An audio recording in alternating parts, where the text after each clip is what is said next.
Assalamu alaikum, everybody. Hello, my brothers and sisters. Ramadan Kareem to my fellow Muslims. Welcome to another episode, another uh, live stream, question and answers about Islam. Yes. Hello, Hey my Muji, brother. Hello. How are happy you? Ramadan for you, man. Thank you very much, my brother. Thank you. How are you? Good in you, man. I'm fine, thank you. Thank you for joining. Today, I want Yeah. to go. Actually, I want to review the The debate. debate.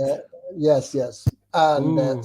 yes, yes, because I was going to say as well that this was my first, discussion about this topic.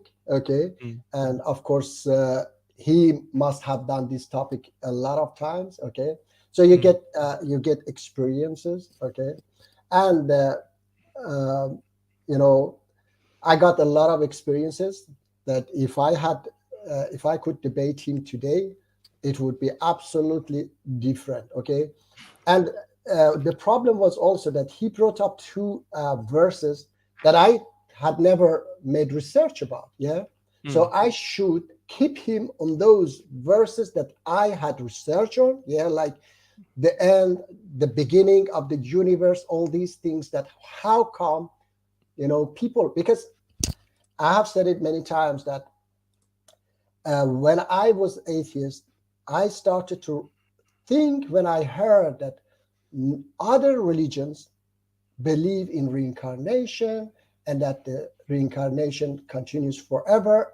And I knew that Abrahamic religion, all Abrahamic religion, believe in an end. Only this one made me to think that how could they know thousands of Mm. years ago that there is an end to this universe? Okay.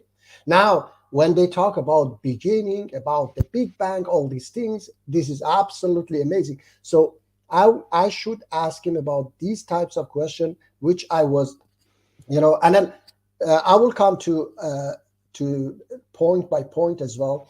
But I have the verses that I'm going to, first, by the way, before we start,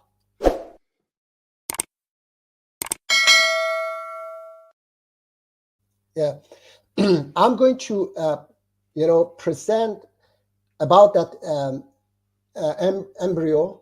There is a video, okay, precisely is explaining, scientifically, which I cannot, of course, explain about that. Yeah, so I want to present that video first, so that people see themselves that why I couldn't answer those questions, because I don't know anything about embryology. Okay, well, let me find, yes, here. Your screen is lagging a little bit.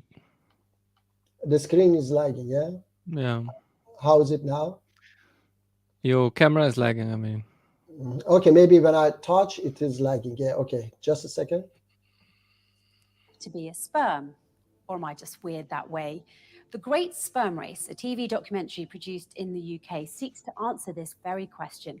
It presents human conception from the vantage point of the sperm, starting in the testicles and following the sperm along the arduous journey through the male and female reproductive tracts to its own holy grail, the egg.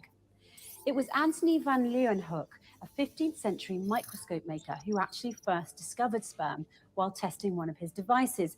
And because of this chance discovery, it has been said for many years that van Leeuwenhoek created something with his own hands, and that device led him to the secret of creation.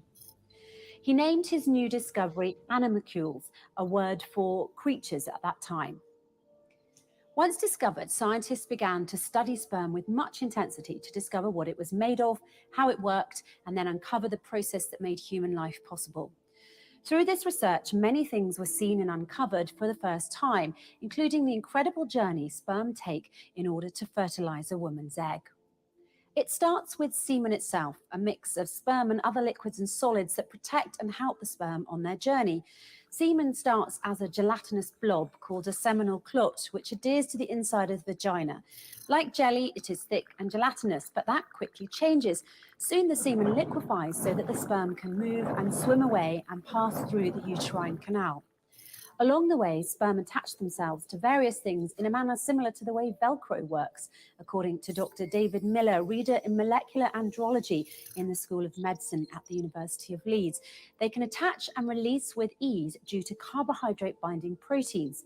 They attach to the epithelial cells lining the oviduct, where they stay and can quickly detach and move when ovulation gets closer.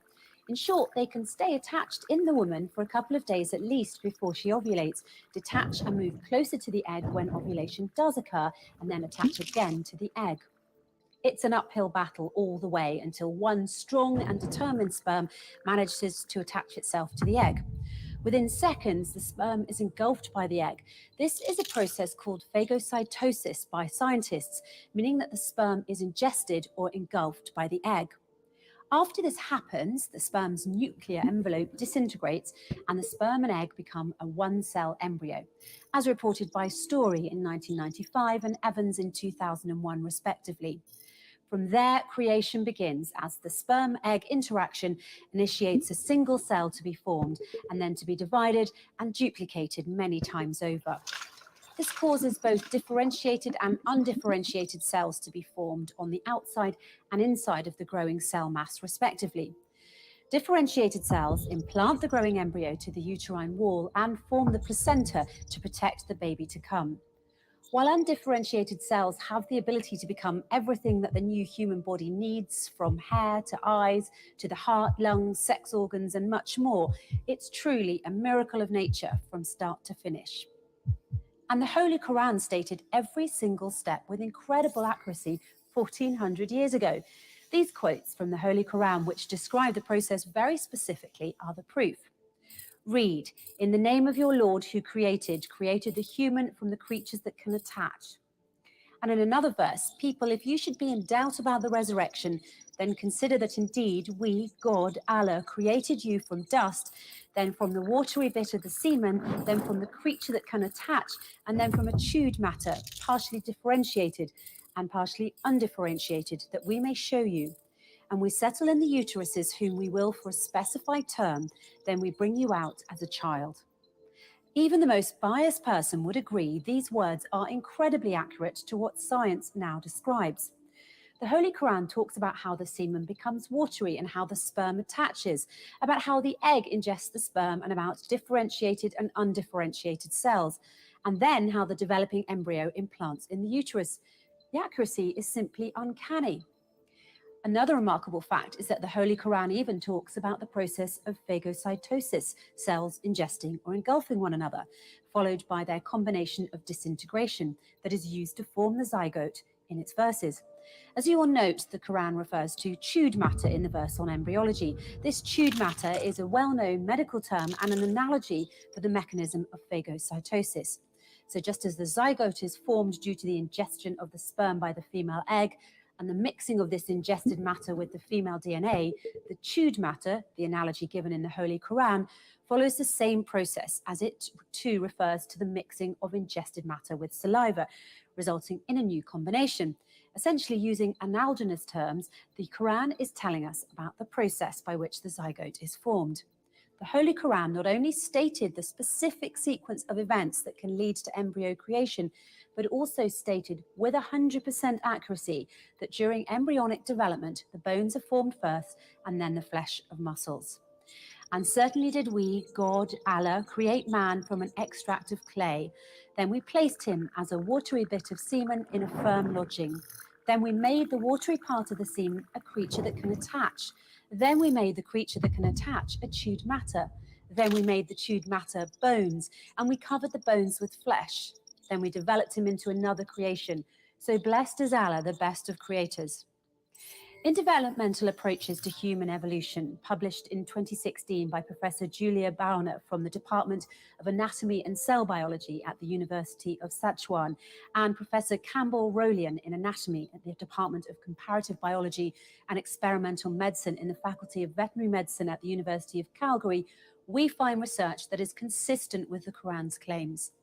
The two professors studied homologies, evolution, and the development of the striated muscles of all of the major groups of vertebrates and the spatial associations between them and bones, cartilages. They stated that among tetrapod groups, humans are tetrapods, by the way, the signaling for limb and bone development usually precedes that for muscle development. Cartilage in general is present prior to muscle formation, and somatic limb muscle progenitor cells apparently do not carry intrinsic positional information. They also stated that there are studies that suggest that the presence of the first tissues formed during limb development, condensations that will give rise to bones, may provide the positional signaling for the subsequent development of soft tissue. When you think about all that, it's hard not to admit that embryology is truly a miraculous process. And just as miraculous as the process itself is the fact that the Quran, a book revealed in the 6th century, described this intricate process so accurately all those years ago.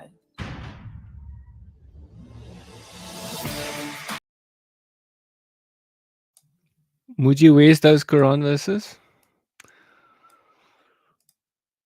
Can you give me the... You're muted. Oh yeah, sorry. The verses she mentioned them. Okay, I can put the link there, but one of the verses which came up in that debate, okay, was let me see. I have to find the verse. Because I would love to see this. By the way, because I've never heard about this really. All Yeah, I've heard is the sperm comes from the backbones and the ribs or something. Let me even that one. What is it? Brother Rashid explained that Quran is not talking about the origin of the sperm coming, because Quran was a little bit reluctant to talk about sexual, things. So because he said that everybody knew from where it comes. That's why they were, how do you say it? They were removing the testicle when they wanted to do this, what do you call it? Sarcase, or I don't remember the name in English, yeah? When they wanted to, for example, even animals, yeah, they wanted to stop them from producing, yeah? They were removing the testicle. They were not removing the backbone, okay? So everybody knew from where it comes. So Quran is not talking about the origin of the from where the sperm come, about that verse. And what is it talking about then? I said that it is saying that the process, that how you come, yeah. So I don't remember exactly, but Brother Rashid had this. I will find it and I will put it for you that he was explaining. But anyway, so this I'm going to share something else about the same verse about embryology. He's a Christian, yeah. This professor is a Christian professor who is explaining about the same verse that they were talking. Okay, just a second, please. Professor Keith Moore is one of the world's prominent scientists in the fields of anatomy and embryology, and is the author of the book entitled The Developing Human, which has been translated into 8 languages. The book is considered a scientific reference work and was chosen by the Special Committee in the United States as the best book authorized by one person. Dr. Keith Moore is the professor of anatomy and cell biology at the University of Toronto in Toronto, Canada. In 1984, he received the most distinguished award presented in the field of anatomy in Canada, the JCB Grant Award from the Canadian Association of Anatomists. He has directed many international associations, such as the Canadian and American Association of Anatomists and the Council of the Union of Biological Sciences. Let's now listen to what Professor Keith Moore has to say. Is the alaka stage. This second or shaping stage begins as the alaka, which is an Arabic word meaning a leech. And when I was first asked about this, did the human embryo look like a leech? And when I thought about this for a few minutes, I realized that it resembled the leech very closely, as you will see. During the early stage, the embryo loses its rounded shape and elongates until it takes the shape of a leech.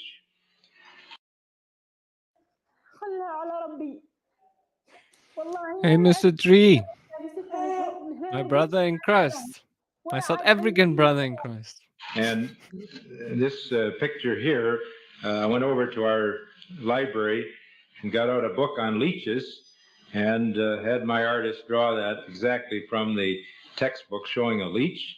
And here's a human embryo here, and they're on the 21, 22 days. And I think you have to agree that they look very much alike. In fact, you see that the leech has segments, just like a worm, and the human embryo has these same segments. In fact, we still have a remnant of those segments in our bodies. If any of you have ever had shingles, ever heard of anyone having shingles, you always get the eruptions and bands across the area that's infected. And those bands are the remnants of those segments. So this is what I believe to be the leech-like appearance of the human embryo. And I believe in my descriptions in my book, I talk about it having a leech-like appearance. The similarity between the embryo and a leech is amazing. The embryo is attached to the wall of the chorionic sac, which is attached by chorionic villi to the endometrium or lining of the uterus. And so the human embryo is attached to the lining of the uterus, just like a leech will attach to your skin. I don't know whether you have leeches here or not, but we have certain lakes in Canada. If you go in swimming, these leeches will attach to your skin and suck the blood. So the analogy there is quite amazing. Initially, the embryo acquires a primitive circulatory and nervous system during this early stage. Thus, the term alica refers to the leech-like external appearance of the embryo, as well as to its clinging relationship to the uterus, and is an appropriately descriptive term for this stage. They also show a piece of chewed gum with tooth marks that resemble somites, and that the embryo will be a pharyngula stage embryo, and they will try to show a resemblance there, but really it's just the chewed gum has been manipulated to look like the human embryo when really there is no resemblance at all. It's really clutching its straws, I think, to make that type of argument. And again, when I was asked what this meant, it says, it reminded me of an embryo at this stage. And when I was told that the mudga meant a chewed substance, I thought of the embryo here. You see these little bead-like structures, which we call somites. They are beginning of what will be the vertebrae or the backbone. And I suggested that this chewed stage could be referring to these somites, which have the appearance of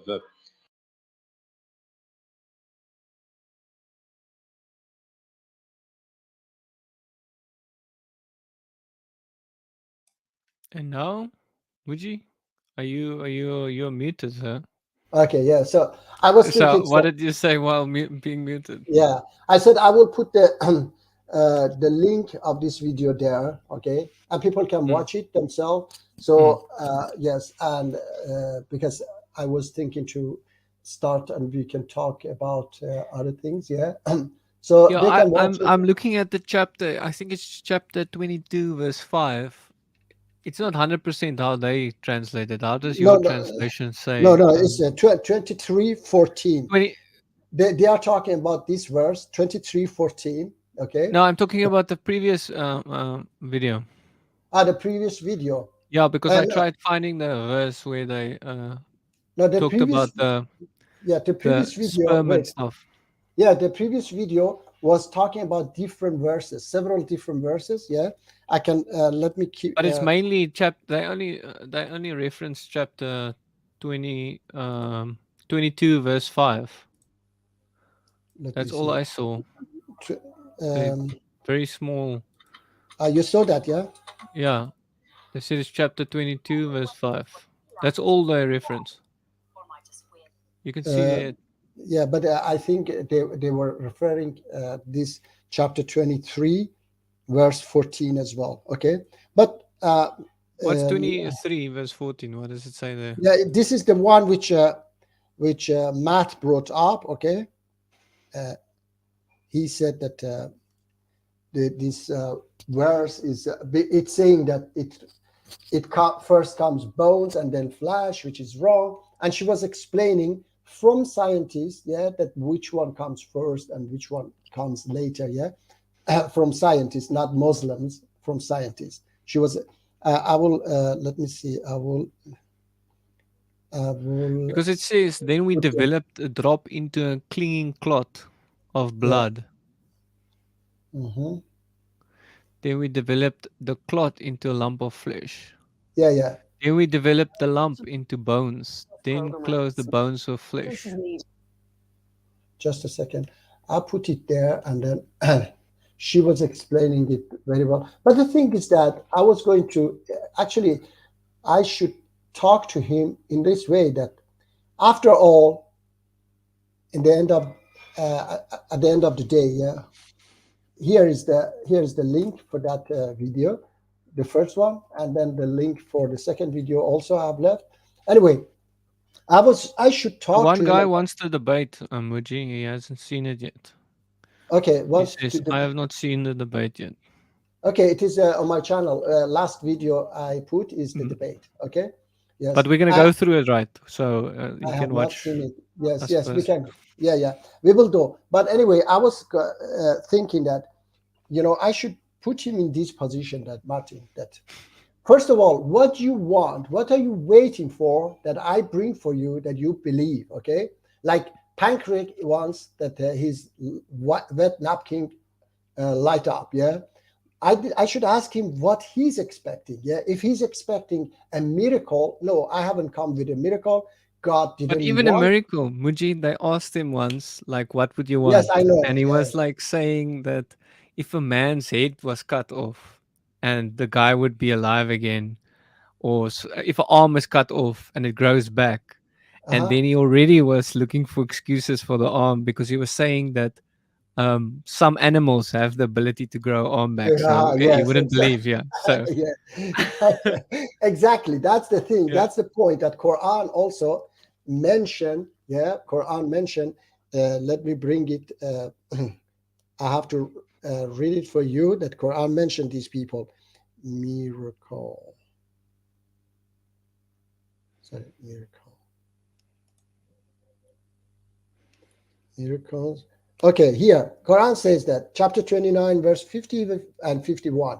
Say, but they say, why are not signs sent down to him from his Lord? Say, the signs are only with Allah, and I am only a clear warner. And is it not sufficient for them that we revealed to you the book which is recited to them? Indeed, in that is a mercy and reminder for a people who believe. Chapter 6, verse 35. If their aversion is too hard on you, then seek, if you can, a tunnel into the earth, a ladder into the sky, in order to bring them a sign. Had Allah so willed, he would have brought all of them to the right path. So he didn't will to bring them to the right path, by miracle and so on. Chapter 6, verse 37. And they say, why has a sign not been sent down to him from his Lord? Say, indeed, Allah is able. Another one, it says that chapter 6, verse 109. And they swear by Allah, their strongest oath, that if a sign came to them, they would surely believe in it. Say, the signs are only with Allah. And what will make you persuade that even if a sign came, they would not believe? Allah says that even if it's sent, because there are verses also says that we sent down miracles to the previous prophets, okay, but they rejected. They said that it is what is it? It is magic. For example, when Prophet Moses, he performed that miracle, Martin. Yeah. Mm. Some people said it is magic. Some people believe. Yeah. Yeah, So Muji. yeah, I this is 100% agree. It's like yes. the video I made. Some people say it's propaganda. Some people believe, Muji. So, No, you understand? yes. Martin, yeah, Martin. The miracle front of their eyes, they even that one they wouldn't believe. Okay, so God didn't send. Another thing is that okay, I don't believe, Martin. I don't believe Mm. that Jesus was Son of God. I don't believe that he was God or whatever. I believe that he was prophet of God. But You it believe he doesn't. existed, Yeah, right? yeah. Wait. You But believe it he doesn't. existed. Martin. But it doesn't stop me from following his message. Love one another. Love your neighbor as you love yourself. What It about his doesn't. other beautiful messages, Yeah, Muji? any message. Yeah, About any. love. Yes, What about about love. God so loved the world that he gave his only Yes. son? Yeah. You Martin. accept that? Martin. look, I'm saying that about the messages that help us to live a beautiful, better life in this world. Okay, so I follow that. For example, I should say that. For example, that Martin, yeah, I think it was after Second World War. I don't remember exact time, but uh, a Hindu guy, yeah, called Mahatma Gandhi, he wanted to save his people from British colonialism. Yeah. Mm. So Muslims, Christian, everybody followed him because they saw he has a better or a way to guide them out of this oppression of British. Okay, they didn't say that. Oh, the Muslim didn't say, oh, he's a Hindu, I'm not going to follow him. They followed him because they realized that he is a good leader. So the thing is that we have to put these people in this position that for me as a Muslim, Allah doesn't, it is not so important for him. He's not insisting that you believe in him.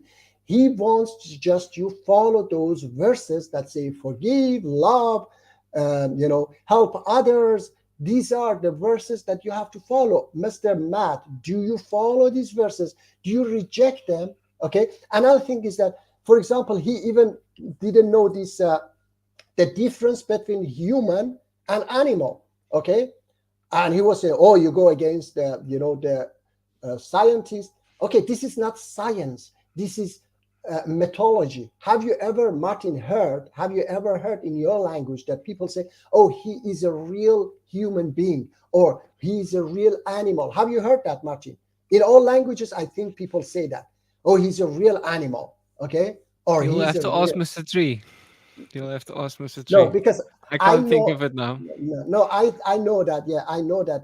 I have heard it many times. Okay, that they say he's a real animal or he's a real human because human.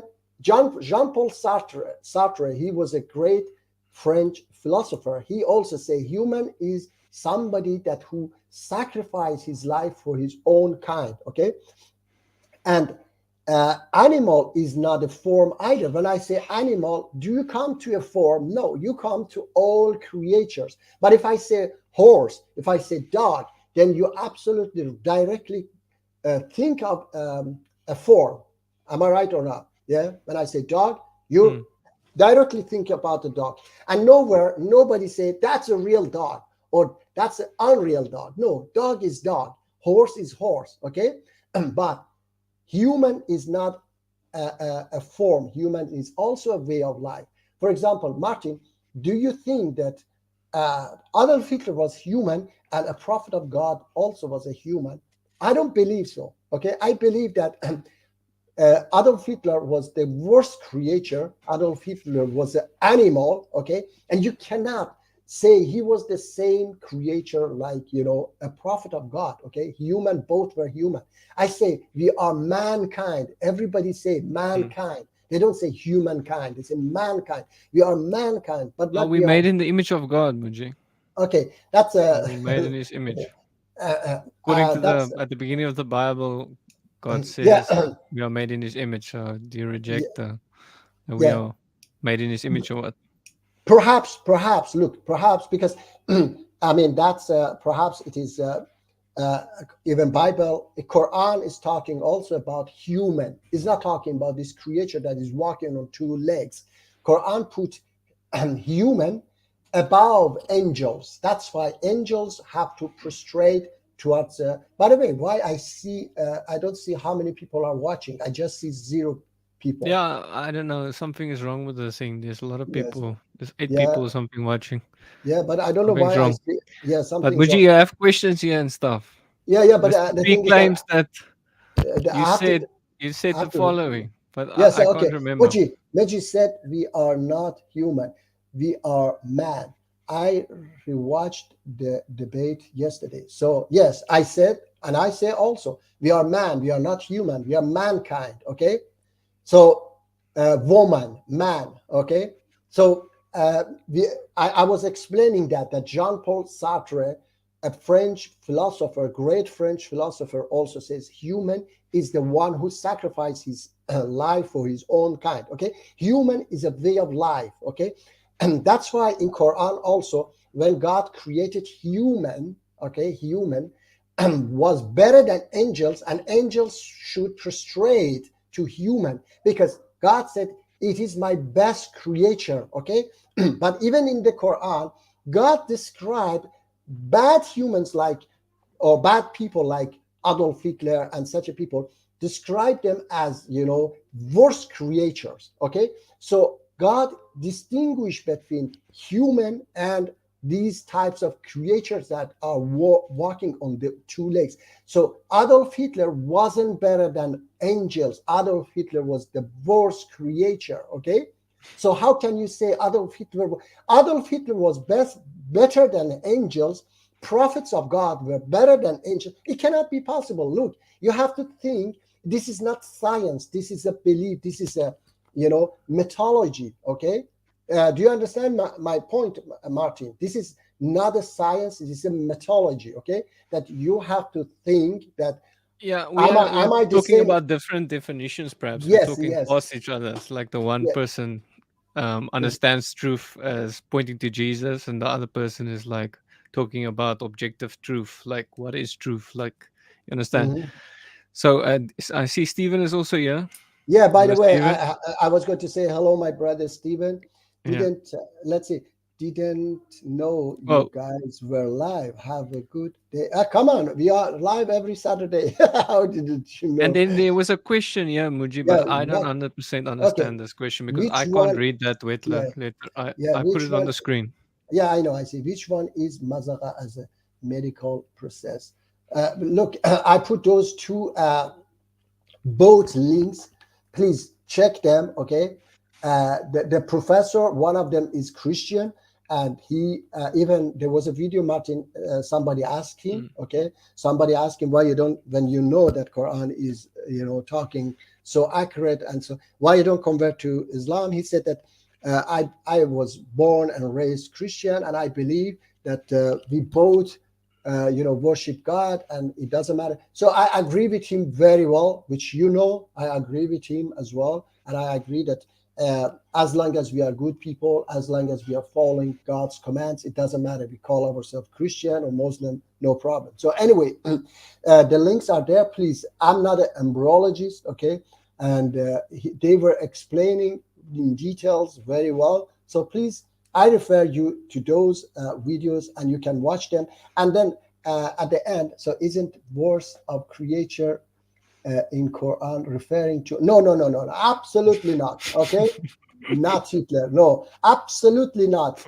Let me, non-believers, like I have talked to about this so many times. Martin knows. Quran talks, for example, non-believers is like these ignorant extremists. They call Martin non-believer. But I have read for you so many times what Quran says about Christian and Jews. Okay, Stephen. Hello, my brother Stephen. Hello everyone. How's it Hello. going? Stephen. Well. I have to read this, my brother Stephen, fast. Chapter 3, verse 113 says, not all of them are alike. Of the people of the book are a portion that stand for right they rehearse the verse of God all night long, and they prostrate themselves in adoration. Next verse. They believe in God and the last day. They enjoin what is right and forbid what is wrong, and they hasten in emulation in all good works. They are in the ranks of the righteous. Okay, next one. And whatever good they do, never will it be removed from them, and Allah is knowing knowing of the righteous. Okay, so Allah is not talking about people who are good. Okay, it's talking about people like Adolf Hitler, that they are the worst creature. Yes, I tell you, even I'm telling you that they're such a people. ISIS, Taliban, they are also the same. Okay, they are worst creature. So it doesn't matter what you believe. What about Stephen, Muji? What about Stephen? Is my best beloved brother. Best what? Your best what? My He best beloved is brother. not Hitler's grandson. Definitely not. No, definitely not. Hello, Pio. Hello, Pio. Hello, perfect Dawah. Hello, how are you? I'm fine. I'm just like a half an hour late. Okay. Sorry, and I hope No problem. I hope you're still discussing. I don't really know because I just had a notification that you're online and you wanted to like reflect. Perhaps you were. Same Sorry, here. Perhaps you are not subscribed. Are you? Have you subscribed? No, Muji, today it didn't say you're live. I had to Really? click on it. It almost looked as if your stream is finished. I clicked on it to watch what you guys had already talked about, and then we're live. So Really? it doesn't show live. Even on your name on your channel, when I look at the top of my list to the people I subscribe, No. you're not red. You're not red, like I showing don't you're live. understand. So that's not my point. It's like Okay, I watched the video you make the discussion with Matt Dillahunty, and I thought Yes. you will review this discussion today. And like Yeah, we're gonna do that. yeah. So like 2 days ago, I told you that I will join the stream. Yes, you are So welcome. I didn't watch it after now, so I don't know what you are talking about. So I'm sorry about that. Right? No problem. I don't know. Don't worry. I know at which point you are.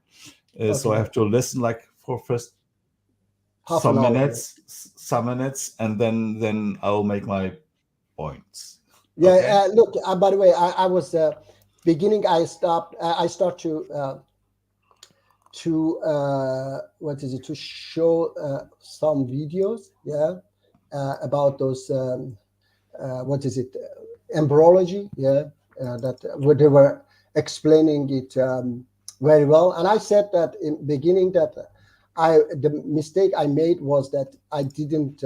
I should just stick to those verses that I was prepared. I had studied. Yeah, not the verses that he brought up, like embryology. Yeah, such a things that I had never studied like that. Yeah, I just had read and passed. Yeah, so I should stick to those, and these verses I should make research, and these videos I found, and they were explaining. Even a Christian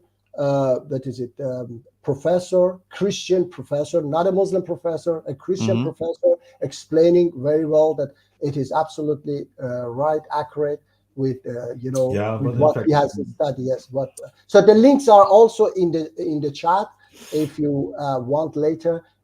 After when I played them, I put the link also there, so that if you want to watch the whole video as well, you can watch it. Okay. I mean, yes. I visit school, so I know for sure that those explanations, I'm sorry that I'm just jumping in because now you're talking about the embryology, right? And the Quran clearly says that like the bones are covered with flesh. Okay. Yes. Those are the verses, right? Yes. And if you just like visit a school, like 5 degree school, you know that's not true, right? Okay. Look, I said that there was a video. She was saying from that some scientists that they also said that how it forms. There is no need to just look at a basic school book, right? And you will see that at least those things are created simultaneously. Okay. Look, another thing is that, somebody else were talking to me. They said that Quran is not talking about the step by step, okay? Quran is just talking about what's happening there, okay? Not step by step, what's happening, for example, what comes first and what comes later. But even that much, you can think yourself that somebody whose job was trading and he was absolutely illiterate, okay, if he was wrong about such things, he shouldn't enter at all, even to be a little bit, how do you say, correct, which he was, okay. Maybe you just think that, okay, this part is not correct, but the beginning, everything that is happening there, I have put the videos that professors are showing, and non-Muslim professors, they are showing that what's happening there, and this is their studying, okay. So even that much, yes, that he entered. Yeah, look, you told me that you didn't study that, right? Okay. So everything about this is wrong, even if it's not going step by step, right? Okay. It's wrong. Okay. And you told me, and what just you said, that you told me that Muhammad, he didn't know about that. He was talking about that. But isn't it like the words of Allah, not the words of Muhammad? No, right? I'm saying, look. So if Allah is telling that, he should know like the 100% the knowledge, not Muhammad. So now you're telling me that the Quran are just words of Muhammad. Are you serious about that? No, look, Pio, just a moment. I said that if we say that he wasn't prophet of God, okay, we are just saying that. If he wasn't a prophet of God, okay, and I said a merchant, okay, an illiterate merchant 1400 years ago, if he want to say that I'm, bringing a book from God, he wouldn't enter such a subject that he's not capable of writing or, has no knowledge of it, because it wasn't his job at all. Why he should talk about universe? Why he should talk about the beginning of the, creation, the end of the creation, the pulsing theory, all these things, why he should enter such a subject at all, okay? Because I will tell you why. Because those are not his words. His job is to spread the word of Allah. So the stuff he is doing, he's telling, are not his knowledge and not his words. Those are the words of Allah, right? So it doesn't matter if he knows anything about that or does know about that. So the words should be perfect still. If he if you will be the stupid guy on earth, right? Okay. No. Look. Look. Yes, because he is not telling his words. He's not telling his words. He's telling the words of Allah. And Allah's words should be perfect and not according to his knowledge, because his knowledge has nothing to do with it. Exactly. Look, let me tell you, nothing's supposed to be perfect, okay? If it's supposed to be perfect, I have said it many times. He should send now. Last week when or 2 weeks ago, when I went to this debate, he should call me and say, "I give you the greatest miracle. Okay, you can present this greatest miracle." Or even every week, okay, he should, for example, let's say Martin, okay, he should send them. Martin want to bring a message. Yeah, he want to say that Jesus was only Son of God and so on. So no, the loving message of Christianity, the loving message of Christianity, the good news of the gospel. Yeah, and even the Quran Martin says too, right? Which is not true, of course. Yeah, too, wait. Right? I'm going to say. I'm going to say. If he was supposed to, to bring the perfect message, the everything perfect, he would create us not like, like animals. He would create us like angels. He would create us, all these things. But he has decided. So you mean that his creation was not perfect? I'm really not understanding what you are talking about. It's like you're claiming that Allah is a perfect being. His works are perfect. Okay. Or aren't they? Okay. Look. Are the works of Allah perfect or not? Okay.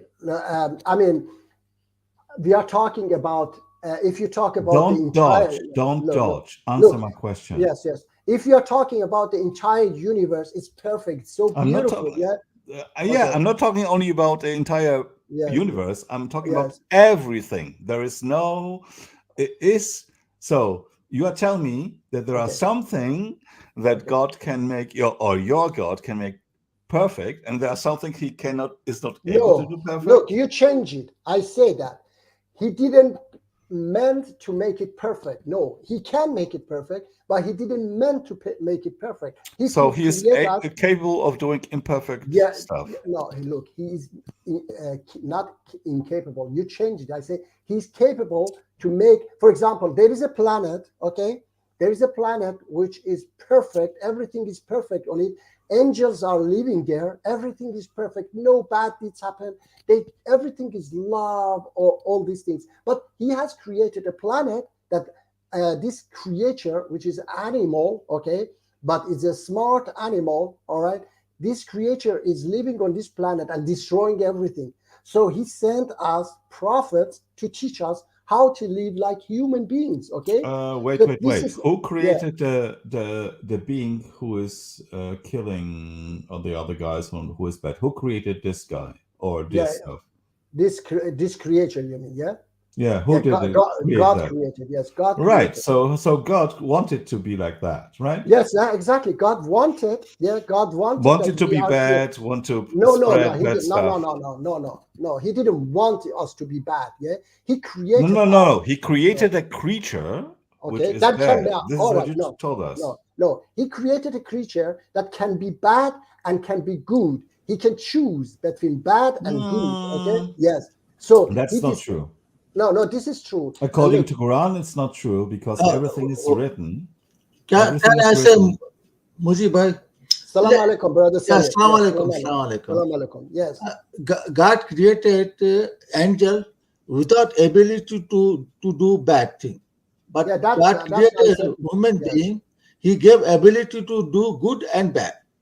Yeah, and choose whatever you want to choose, good or bad. It's up to us. Yes, it's up to us. I said that. I said that we have the right to choose. Okay, we have this free will. Okay, so why you think that it is not true? Why I choose to do good? Okay, why I choose to do good, but somebody choose to do bad? Can you tell me, please? Yes, I can tell you. So first of all, Allah is the one who decides which beings are created, right? So, and because He knows everything before the things were created, He chooses exactly the stuff He wants to, and He knows already the outcome. Those beings or things cannot do differently according to His knowledge. No. Wait. Hi, I'm not finished. Hello. Yes, okay. Hello, I'm not finished. Yes, okay. So it's like Allah knows when you are born, and Allah knows when you will die. You agree with that? And Allah knows that you'll end as an atheist, a believer, or a kafir, or a Christian, or a Hindu. He knows that. No. And there is no way you can escape that. Look, I said, we have been talking about this before. You haven't been watching, okay? I don't believe, look, this is, we cannot say for sure, okay, that He knows that I'm going to kill somebody or not, okay? We are not. Of course He knows. It's already written on the golden tablets in the seven heavens. The pen wrote it down. Yeah, the pen wrote it down that I will go and kill somebody tomorrow. No, it doesn't say that, okay? It's absolutely not. Absolutely not. So there is something Allah doesn't know? Look, I said that, okay? We don't know if He knows or not. I don't know that. Oh, you don't know, but does He know? Brother Muji, Allah does not know how we human will choose our free will. Exactly. No, I know that. Look, I know that. Allah does, one minute. Allah does not know I will kill someone or not until I kill them. Did you just say Allah does not know? Did you just say that? Look. Yes, Allah does not know how human beings. That there is no God. Thank you very much. That's not we believe. We don't believe what you believe. Okay. Look. Let me tell you. So according to your belief, Allah does not know? No, we don't believe that. No, look, so you think that your God is not all-knowing, right? The brother, I will tell you, Kohan, some Muslim do you believe that your Allah is not all-knowing? Look, Allah is all-knowing, but only does not know how women will choose. You say he is all-knowing and he doesn't know. Wait. Let me explain. Look, Pio. Okay, Pio. When something hasn't happened, okay, and will never happen, okay, so he's not going to know that. When, for example, I have given this example. He knows the future, or doesn't he? Look, Pio, let me explain for you, please. When I lift my right arm here now in front of you, this has happened. This is information, okay? This information has been created now. It wasn't created few seconds ago. You have to dig into it scientifically, yeah? So this, let me see. If I don't lift my left arm, anything has happened? Any information will come to you? No, nothing will come to you. But the moment I lift my left arm, I'm not talking about you. I'm talking about your God. Right? Okay, look, I'm just telling you. No, explain. No. The thing is. Let's start from the beginning. Okay. Does your God know before you are born when you are born? Yes or no? No. I don't know. I don't know that. No, you don't know that. No, look. Look. Let me tell you. Wait, come on. Where am I? I thought I'm in like a theist. You're in a special Muji place. Special Muslim place. Okay. Special Muslims. So okay, Muji. Then your God is not all-knowing, and he doesn't know the future.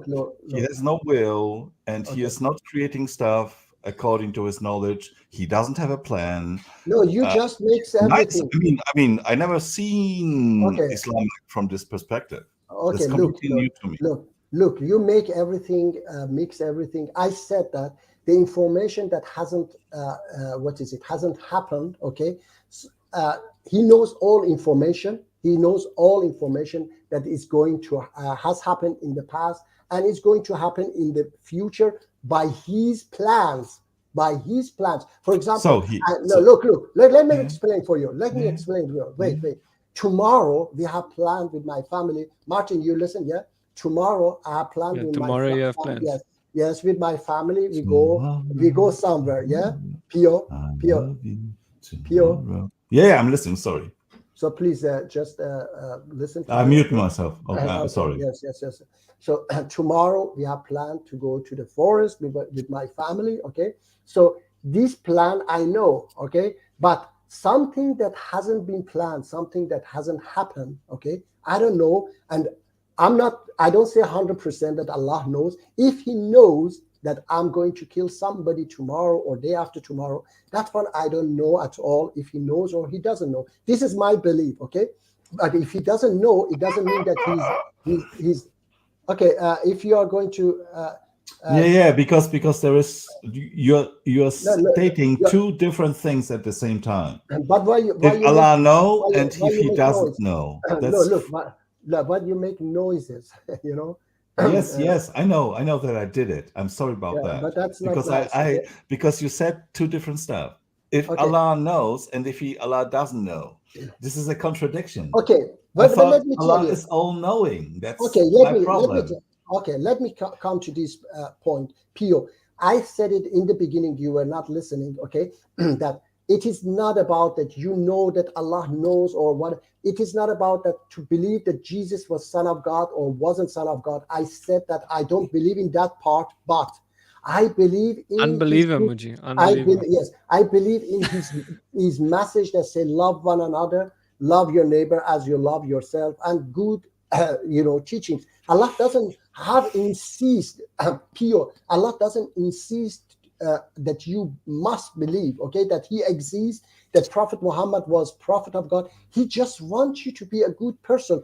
What you reject from Quran, just explain for me which part of Quran you reject, okay, that I tell you, is it good or wrong, okay? When you enter the hell or heaven because you're rejecting this verse. For example, the verse about embryology, you reject it, no problem at all. But the verses about not killing people, taking care of orphans, feeding the poor, all these verses, and loving one another, if you reject these verses, okay, then you are in trouble. Okay, so what is this?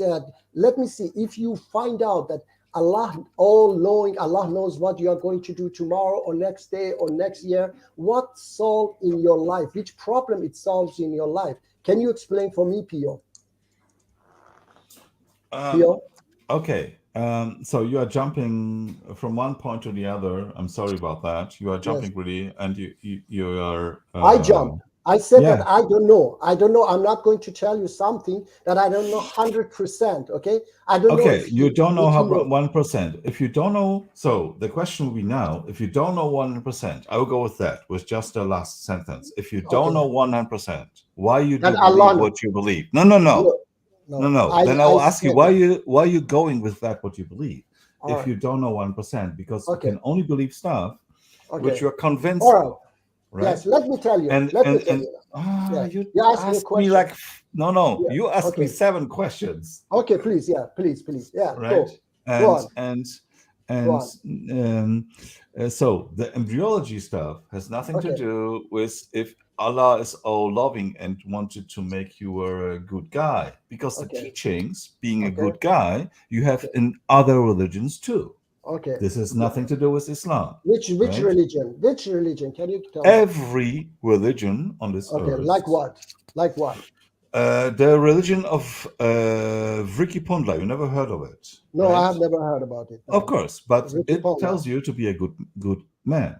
Okay, right? That's good. Yeah, but the thing is that this religion existed 1,000 years ago, 2,000 years ago. It existed forever. It's the only true religion of that only true goddess. Okay. So ever? What do you mean? When it started?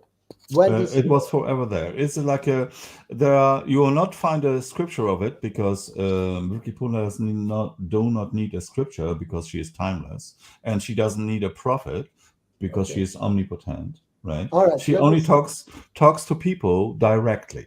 Right. So if she didn't talk to you until now, you just didn't pass the faith test, right? Okay, all right, okay. But you, on the other side, you will know that if your religion have a scripture and a prophet, you are in a false religion. Okay. But in fact, Martin, you are in a false religion also. Yes. Because the evidence is quite clear. You have a prophet and you have a scripture. Okay. All right. So let me see. I would like to follow this religion that you tell me. Okay. So look, we have a lot of problems on this planet. I have said it many times. Okay, that we have prostitution. No, it is. It has. Okay, it has. Allah, God sent us prophets to solve our problems that we are facing. And we know prophets are false. We know. I just told you, like every religion who has prophets is false. Okay, so, let's say that is false. Okay, let's say that is false. I say okay. Look, I just tell you this. If right now God split the moon, okay, front of you, okay, would you believe that, for example, Allah exists? Let's say he comes. I can explain to you. It will be a very fun story how the splitting of the moon happened. No, I'm not talking about happened. No, it didn't happen. It never happened. Of course it happened. I can explain to you that it happened according to Islam. No, it never happened. No, it never happened. Of course. May I explain to you? And you will laugh. I promise you will laugh about that. But I can promise I can explain it. Pio, I have heard. You don't want to hear it. Okay. No, I have heard it. It is a false. No, you never heard my story. No, okay. Look, I'm sure, 100% sure you never. We want to hear the atheist version of the splitting of the moon. Okay, yes, okay. Well, please, yeah. Okay, so we know that the only guy who is in heaven, besides Allah, in Jannah, is Jesus. He is the only one who's there. Until now, there is nobody there, right? And we know that if you go to Jannah, you have endless penises. So one time when Muhammad was asked for the wonder, Jesus was turning around in the heaven and there was like a thing dividing the moon like it's looked like from out of Earth. Okay, no, look. Space, it looks like a split moon. I mute you, okay, because I don't want such a bad words and such things, okay, like what you said. You are muted, Martin. Muji, you can see what happens to your mind, Muji, when you don't have God in your life. Yes, I'm not going to allow you to come to these such a crazy stories and you explain such a things. Please be serious, because you were not serious from beginning. I realized that you are not serious. You started to make noises, okay, first. So please, I unmute you. Muji, perhaps. Yes, and unmute you. I unmute you, and don't come with such a crazy stories, okay? Yes. I know my last story was crazy, and yes, it was very crazy. Okay. Very yes. taking from whatever, right? I agree to it, but the stuff before wasn't, right? All right. So now let me tell you that I don't believe in moon splitting, okay? I'm going to tell you that I was telling you that if I split the moon now, okay, for you, you go to the window and you see the moon has been splitted, okay?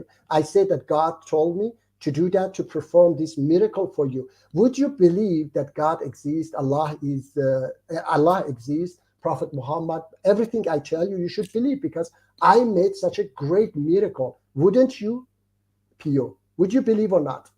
If I did it? No, in fact, I will not. Yes, same, Martin. You see, even miracle is not going to change them, okay? No, the thing is, because I cannot trust my your senses. Eyes. Okay. Right? Yes. You can. So if I will see, like you said, I will see this moon split in the sky, right? Okay. Should ask myself, do I see it? Is it just happening? Okay. Wait. Yeah. Okay. Give me 20 seconds. Give me 20 please. seconds. Yeah, please. Because the splitting of the moon would have consequences. Okay. On Earth, like there will be floods. Okay. There will be hurricanes, right? If I would just see the split of the moon, just me alone, right? Okay. It doesn't say this is the truth I'm seeing. Everybody, no, Pio. Let's say CNN, everybody say, I say to everybody, I would like to ask you this question. What would make you to believe? Can you explain for us? What would make you to believe today that Prophet Muhammad was Prophet of God? Can you explain for us? So first of all, because I'm coming from Judaism, right? So I know how this Abrahamic religion came about, right? Okay. I know the origins of it. Okay. And I know that because the Christians perverted it, and then the Muslims did it too, right? And that's why I know it's not true. So look, Pio, look, you are not. Now you're dodging. Okay, I asked you, what would make you to believe? Can you explain this pancreas? There is a. Wait. There is a. Let me explain for you. There is an atheist. What is it? I know pancreas. Yes. He says if his wet napkins lights up by Allah or Jesus or whatever, he believes. What is your requirement? Okay. Can you explain for us? I cannot tell you. I cannot tell you the requirement because I will always doubt my senses, right? But God. So you don't believe? Wait. I'm not finished with the answer. Yeah, I'm not finished with the answer. So, but God Himself would know what I'm convinced of. So if He wants to spread His message, He will send me a sign which will convince me. Like what? I don't know. Maybe it's just. You could use your imagination. It won't matter because you won't trust his senses. Yeah. It doesn't really fully matter completely because we could all brainstorm here and surprise you with the magical anything that your brain could allow, and you'll be like, I don't think that's good enough either. That's not good enough. No. It has nothing to do with that because if God will know that if I go to my fridge and I will see, there is milk in it, and this will convince me of the existence of God, right? This is what He would do. Okay, now until he's not doing that because God knows what because He's so knowing, what will convince me, and He's not doing that. It just means he just don't want me to be convinced, All right. Okay. or All right. he's not Yeah. interested. Well, yeah, Okay. like So I was yeah. coughing a couple days ago, and I coughed so loud. I mean, like so hard that like for a few seconds I saw like the little buzzy, I know that that's not fireflies flying around. I was coughing too hard, and my brain wasn't. You would have to discern from what, like, if things are happening all day, and I'm not gonna assume that, oh, that was an angel, oh, that was God, like. Things are happening that we can't explain, It's not and up to you would definitely have to think about it. You would have to. No, It's not Stephen, easy. I understand you're that. misunderstanding it. You're misunderstanding it. It's not up to you. It's not about my measurement. If God knows by which measurement I will be convinced, he will just do the stuff. And it All right. could be I'm just waking up and finding bread corn in front of my bed, right? No, you're correct. You're right. You're right. You don't know. I can respect that now. I get what you mean. You don't personally. You don't know, but God does know, and that's true. I mean, God knows, and you if can't. You would lie if you said that. If you don't know, you can't say you know. You're being honest with yourself. But I do right. believe that God knows, and I guess if you're just gonna wait and hope that He shows, then that's between you and God. Because exactly. You know what I mean? So and there are only two possibilities: whether God is interested that I know who he is, or he is not, or he doesn't exist. Okay, Those and are then the possibilities. go ahead, Muji. My bad. I'll let you talk too. Oh, okay. Look. My point was that, okay, if he sent you the sign that you perhaps there must be a sign. Okay, So he sent you the sign. Let's say the milk is in your fridge, as you said. Okay, then you believe that he exists. What will be your next step if you believe that he exists? If God will send me a sign which will convince me that he exists, there will be no other choice for me but to believe in him. Okay, to believe, so and then simple. What? Yeah, but would you follow him? Would you follow God? Of course, there will be no way. No other You way. can. Look, Satan and his no, demons made another choice. I will give you. Believe me. Let me tell you. I told you that I'm from Jewish background, right? Yeah. Okay. The Jews don't care about non-believers or who has anybody believing it. So there will be a judgment day according to Jewish guys. So imagine me. I'm the atheist guy standing in front of God, right? And I now have the proof. This is the thing I always ask for, right? Please show me the evidence that there is a God. And on the judgment day, I'm standing in front of this God, right? Why should I don't believe in him? I have my proof. This is the answer to my questions I always ask for. So yeah, but there's a difference. There's a difference in believing in God and following God. The demons believe in God, like even. But that's the first step. Is he needs to believe. He needs to determine whether. The first question was what will be. No, the question was what will convince me of the existence of God. It was not a question if I follow them or not. The question was. Next question was. I was going to come to that. Okay, look. Let me tell you like this. That I want to. If the God showed me. Okay, if I was an atheist. Okay, now if I was atheist and God showed himself to me, or he showed me the miracle that I'm expecting, and then he would say, no, not the miracle I'm expecting there. Okay, whatever. Okay, if he showed himself to me or whatever, something to me, okay, I would say that, okay, I believe that you exist. What shall I do now?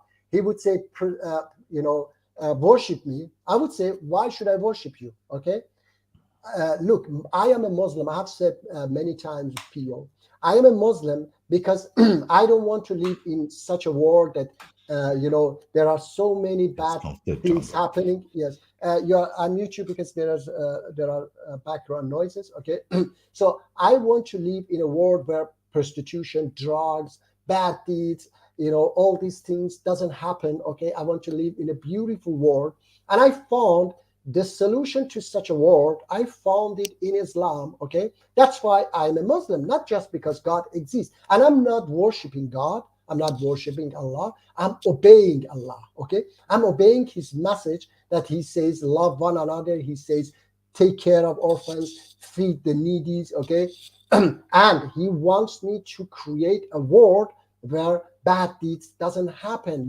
prostitution, drugs, all these things will disappear. Okay, so if I gave this, I said, you were not here, I said to Martin that after the Second World War, I don't know exactly which year was it, but that Mahatma Gandhi said, when he was Mahatma Gandhi, I was saying this, that when Mahatma Gandhi showed a way to Indians out of the British oppression, okay, Muslims of India didn't say that, oh, you are a Hindu, we are not going to follow you. They realized that this is a good way to get out of British oppression. So they followed Mahatma Gandhi, a Hindu, as somebody who is totally believing in different things. Russian Orthodox, Christian Orthodox, they followed an atheist called Vladimir, not Putin, Vladimir Lenin, okay, because he was showing them a way out of the Tsar oppression. Okay, so I'm saying that whoever, but right now we are fighting Iranian fascist regime for a democratic government, and we have a Muslim organization who has Christian, Jews, atheists, Marxists, everybody follow this organization because this organization showing the best way out of this oppression of the mullahs of Iran. So my question to you is that if the message of Quran can guide us to a beautiful world, okay, would you follow it? Because I would follow your whatever. You said that you don't have a book, you don't have a prophet or whatever, you don't have a message. If you had, I would follow that which you have, okay? I wouldn't insist on Quran, okay? Do you see, Pio, that it is, I unmute you, do you see that it is rational, okay, that it doesn't matter who is this person? Is Mahatma Gandhi a Hindu, okay, who believe in statues, or he is a Muslim or whatever, Muslims, Christian, everybody followed him. Why should be matter for you that Muhammad wasn't a prophet of God? You try to bring every possible, evidence that he wasn't a prophet of God. Here he said wrongly that first bone come, and it doesn't matter. Tell me the message. Do you follow love one another? Do you follow love your neighbors as you love yourself? Do you follow feed the orphans? Do you follow be just? Do you follow all these beautiful messages, or you don't follow? Can you tell me, please? In fact, you at least you asked the right question. Yeah, very good. Yeah. Mm-hmm. But the question is, do you want to believe something which is the truth, or you want to follow something? The truth, yes, the truth. What is the truth? What the truth is? Wait! Oh, come on! Yeah. Okay, please. Sorry. I'm sorry. Yes, sir. Sorry. Yeah. Please. Yeah. Continue. Or you want to follow a lie? No. Right. Okay. So, and does a lie lead somebody to do good things, or does the truth leading you to doing the true thing? And because you said something beautiful in between, it doesn't matter. It's like you said, it doesn't matter. Maybe I misunderstand you at this point. Yeah. That you said it doesn't matter which religion or politics or whatever. If it makes you a better man, or getting the good stuff out of it, right? It must be the good stuff. But the fact is, at the end, are you doing the good stuff because of a lie, or are you doing the good stuff because of the truth?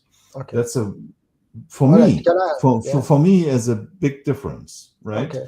All right. So if you ask me, there is, yeah, of course, there's in the Quran there are some good verses in it. Okay. Yes. Charity and no, I would say, but only by the charity. I don't know the other, right? Yeah. Okay. Yes. You don't know. Yeah. I will tell you if you would like. I will read for no, you. no, don't tell me because I don't only know the bad stuff, right? Okay. But All right. I will just choose the charity Okay. is a good thing, right? Okay. Yes. Yeah. But Choose. you can be good. You can do good charity if you are a non-Muslim, Okay. if you are not believing in Islam. Okay. And there are much better things which are outside of Islam, Okay. which have much more better things. So Okay. you understand my answer? All right. So All you right. ask me if I will follow Islam because if it has good stuff for charity or some other goals which I don't found with beside the charity, Okay. right? All right. Yes, I like the charity in Islam, but the rest of it is a lie. Okay. Look. Pio.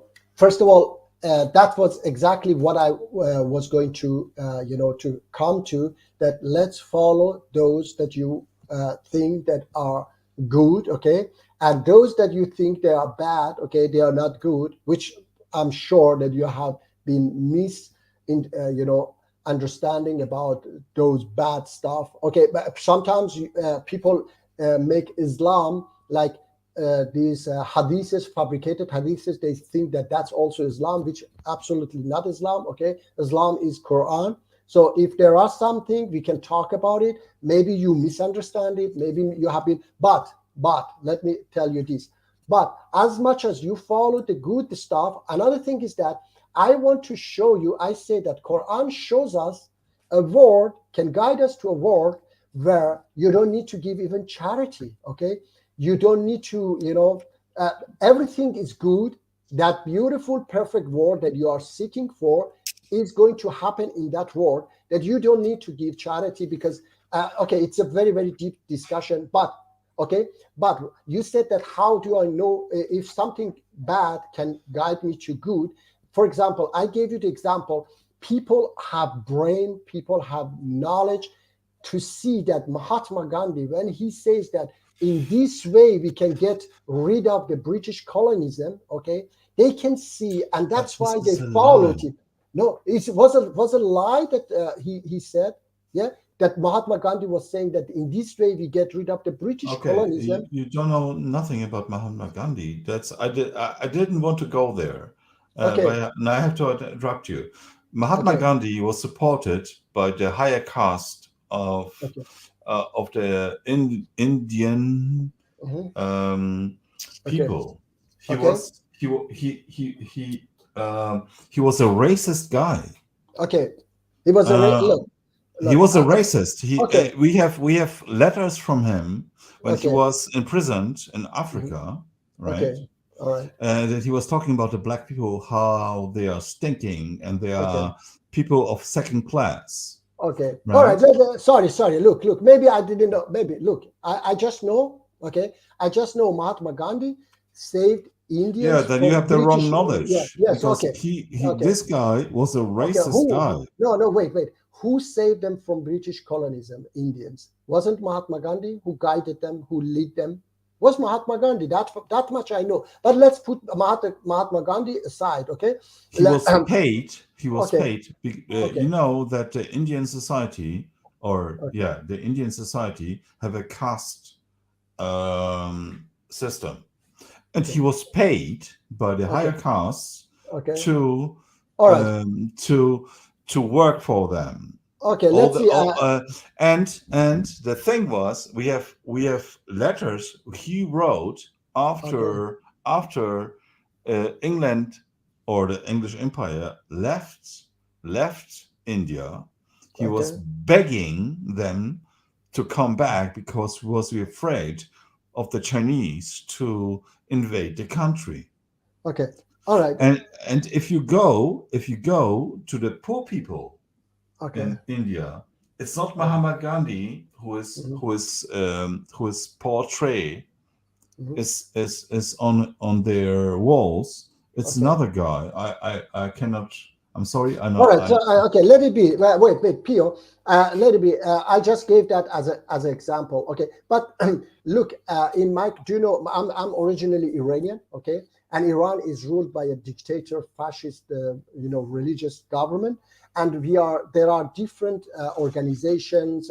They are fighting against Iranian regime. There are Marxists. There are yes. Now we're going to something different. No, I'm going to tell you. No, because I know you're a good guy, and I know your fight against regimes and stuff. What I'm with you on that. I'm with you on that. No, what I'm saying that, Pio, what I'm saying that if somebody can save you from oppression, okay, do you look at that person's or that organization's belief, or you look at what they do, that the way they are going?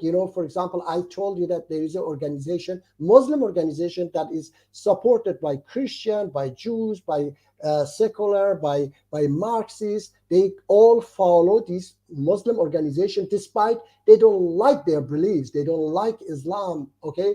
They don't believe in Islam, but they see, because you told me that, how do you know that this lie can guide you to good? I am rational. I know that this organization is going to, everybody see that this organization is the best, they can fight, bring down this regime. That's why they follow it. So how can I know that Islam is going to guide us to that world? Because I know I have enough knowledge to understand from where comes poverty, okay, that you don't need to, to give charity. If we change the system so that nobody is poor, if nobody is poor, then you don't need to give charity, Pio, okay? I'm looking for a world where nobody is selling her body, nobody producing and selling drugs or tobacco or weapons and so on. I'm looking for a world where everybody share everything with each other. And I know that Islam is going to guide us to such a world, okay? So my question is that, would you like to live in such a world, or you would like to live in this jungle where 1% of the world population, they own $110 trillion, and they are not stopping. They want to become richer and richer. They produce weapons. They, create conflicts and all these things. They produce drugs and all these things. So would you like to live in this, rather in this jungle, and don't follow somebody who lied that he's a prophet of God?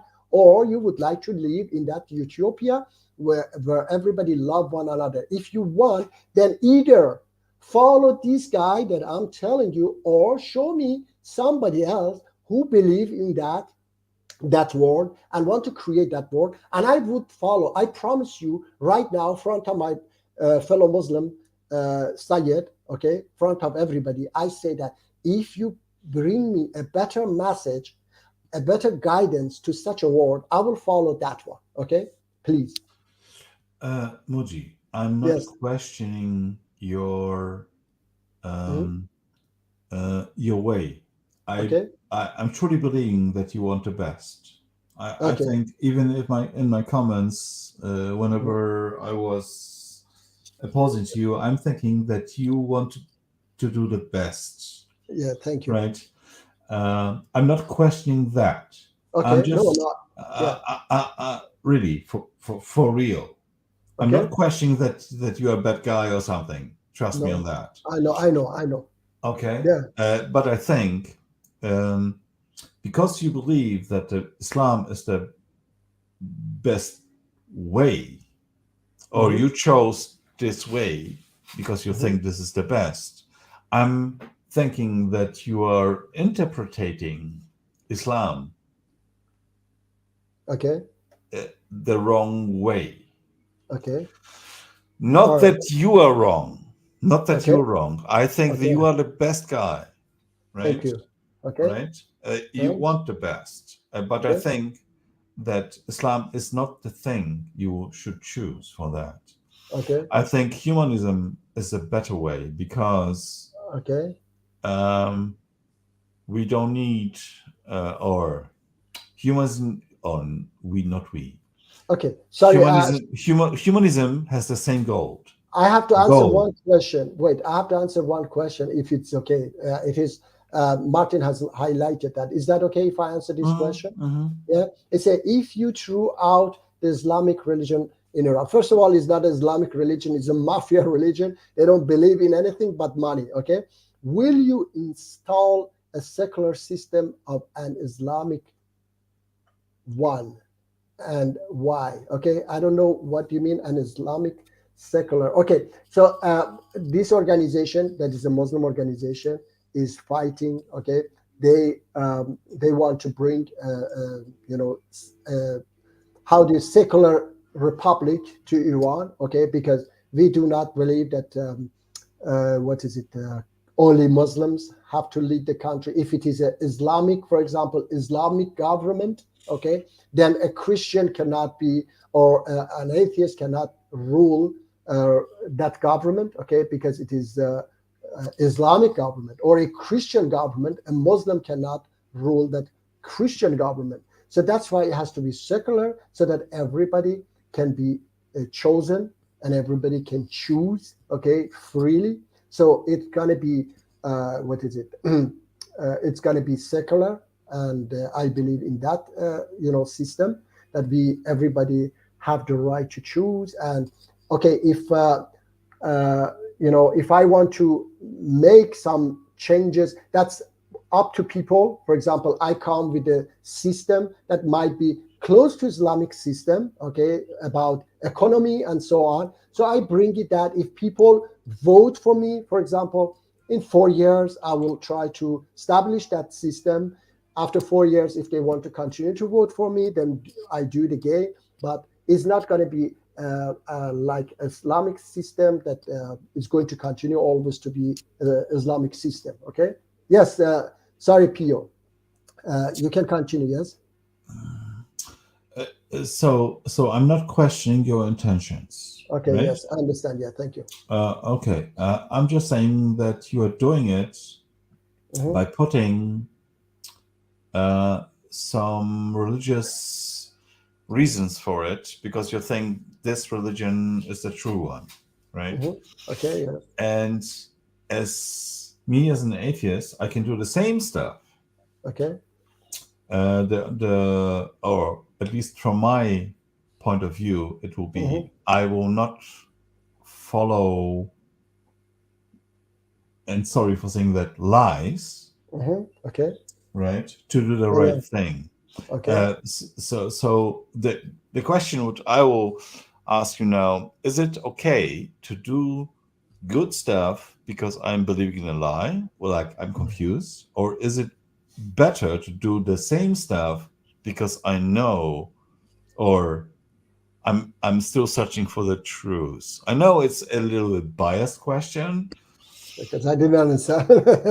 Okay, once again, let's say somebody, and let's left out Islam. Let's say somebody is believing in religion X, whatever it is, right? And now he's saying, I'm doing the good stuff because believing in X. And there is another guy who says, no, there is no God X. I'm doing the stuff because I'm convinced in humanity. Okay. Who is the guy who is doing the real stuff? Okay. All right. Because I believe that we didn't come to good ourselves. It was God who taught us, like 1400 years ago, when people were burying their daughters alive. It was God who stopped them when 2000 years ago people were crucifying each other in Greece or in Rome. Then it was God, Christianity, yes, it was God who stopped them. They didn't know that this is bad. Okay, so all this good stuff that we know today is because of Abrahamic religion. They taught us that this is wrong, that is wrong, this is good. Yeah, they taught us, and we have learned. For example, in India, my brother Pio, in India, even today, despite it is 21st century. Please do not monologue, please. Sorry? I'm sorry. Please do not monologue because you give me another 7 topics I have to answer to. All right, then let me tell you. I tell you. Even today, 21st century in India, still people don't know that burying their daughters alive is bad. They still continue to bury their daughters alive, despite 1400 years ago, Prophet Muhammad stopped people. So people don't know good and bad by themselves. They have learned it from Abrahamic religion, okay? And because they didn't receive the Abrahamic religion in India, they still following a pagan religion. That's why they still, in the past 20 years, 10 million girls have been killed before or after birth, okay? So these are certain things, and there are a lot of other stuff that I can bring up for you, that how religion has changed, Abrahamic religion have changed our world, okay? Please, Yeah, so once again, yes. The Abrahamic religion was invented by the Jews, right? No, and the Quran says it wasn't invented by the Jews. I can give you evidence. I can give you evidence for that. Yeah, but it is called Abrahamic. It is called Abrahamic religion, and Jews following Moses. Okay, yes, please. No, it has nothing to do with following. Even they invented the story of Moses too, right? Okay, yes, this is what the Christians and the Muslims are following in there. Okay. The thing is, for example, we know that the Jews changed the scripture, right? And they changed it from many gods to one God, and this is the what the Muslims are believing in, of changing of the scripture, right? We have empirical evidence of it, so we know that the belief in one God is a lie. So once again, we come to this point where Islam is not true, right? And you choose some points. Oh, it will make me a better person. So I'm asking you once again, is it good to be a better person based on a lie, or is it good to be a better person from the truth? Okay, I told you, I said, and I say or again, or it doesn't matter. No, I told you, and I say it again, that we didn't know what is good, okay? We learned from Abrahamic religion. I gave you examples of crucifixion. I gave you example of burying their daughters alive, okay? All right, let me tell you now. Let me tell you, okay? Let me continue about that. Okay? What I learned to be good also, I have learned it from Islam, okay? For example, forgiving, I have learned it from Islam.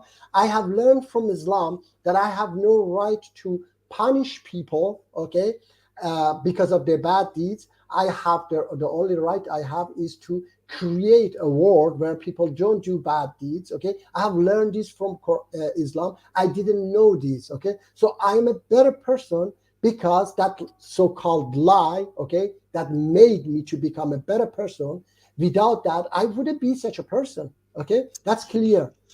But Quran states 100% that, for example, Allah, because you said in the previous interviews, you said like Christianity is true, right? Okay. And no wonder that you said that, because in the Quran it's stated that Allah did appear to the Christian that Jesus was crucified. So and it says Allah is the best of deceivers. Okay. So, it says there. It says that they plan. Allah is the best planner. Okay, Allah plans also. It says I can show you like 4 Quran verses about that, and I can show you the verses where it shows that Allah let the Christians see that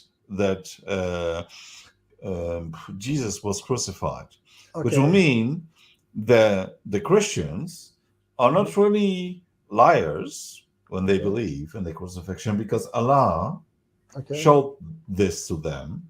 They believe what they saw. All right. Look, yes. But in fact, they believe in a lie because Allah just make it appear like it looks like.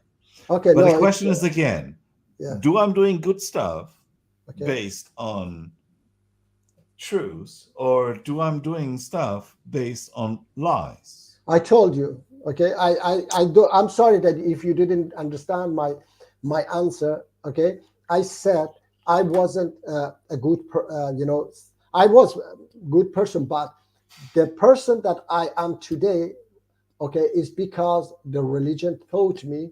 Okay, before I have said it before I was believing in death penalty for murderers, but now I do not believe in that. I do not believe in any punishment because it's stupid. No, okay, look, I say that I learned this from religion. Okay, God taught me that. No, God taught me that He is the right judge. Okay, I'm not going to judge people. I have no right to judge people. So Everybody have wait. Yes. Wait. Yes. Does your God have an eternal punishment, or I'm wrong about that? Look, if whatever, first of all, some people believe that it is eternal for as long as I'm just asking you. Okay. Is there eternal punishment or not? Just answer yes or no. Yes. Okay. He says that there is, but that's. I didn't say. Look, I didn't say that God is doing something wrong. I'm saying that I have no right to judge. Not my question. Again, yes, you are very good at not answering the question. No, you asked. I was saying that. I said that I don't. I have no right to judge people. And you asked me, does God has? Not you. I'm asking, is there a judgment of eternal punishment in Islam? Yes or no? I mean, God says in Quran, yes. Okay, so let's say yes. Okay. Okay, so there is eternal punishment. Okay, so. Okay, so if there's eternal punishment, which means people be punished forever for something, yes or no? Yes. Okay. Yes. Let's say yes. Okay. This is the evidence that your God does not exist. Okay. Oh, come on! I just told you. Okay, doesn't matter. I'm saying that. I told you the way out of this jungle we are living. You just want to. No. You are trying to escape from this. Pio. I said God doesn't exist. Whatever. Would you follow this way out of this jungle? Say your God doesn't exist. Okay. Look, it doesn't exist. Okay. Let's say it doesn't exist. But would you follow these commands, or you reject these commands? Would you love one another? Would you love your neighbors as you love yourself? Would you do charity? You are asking me now a different question. You are asking me stuff which the Jews are capable of to answer, but not the Christians and not the Muslims. You were a Jew, right?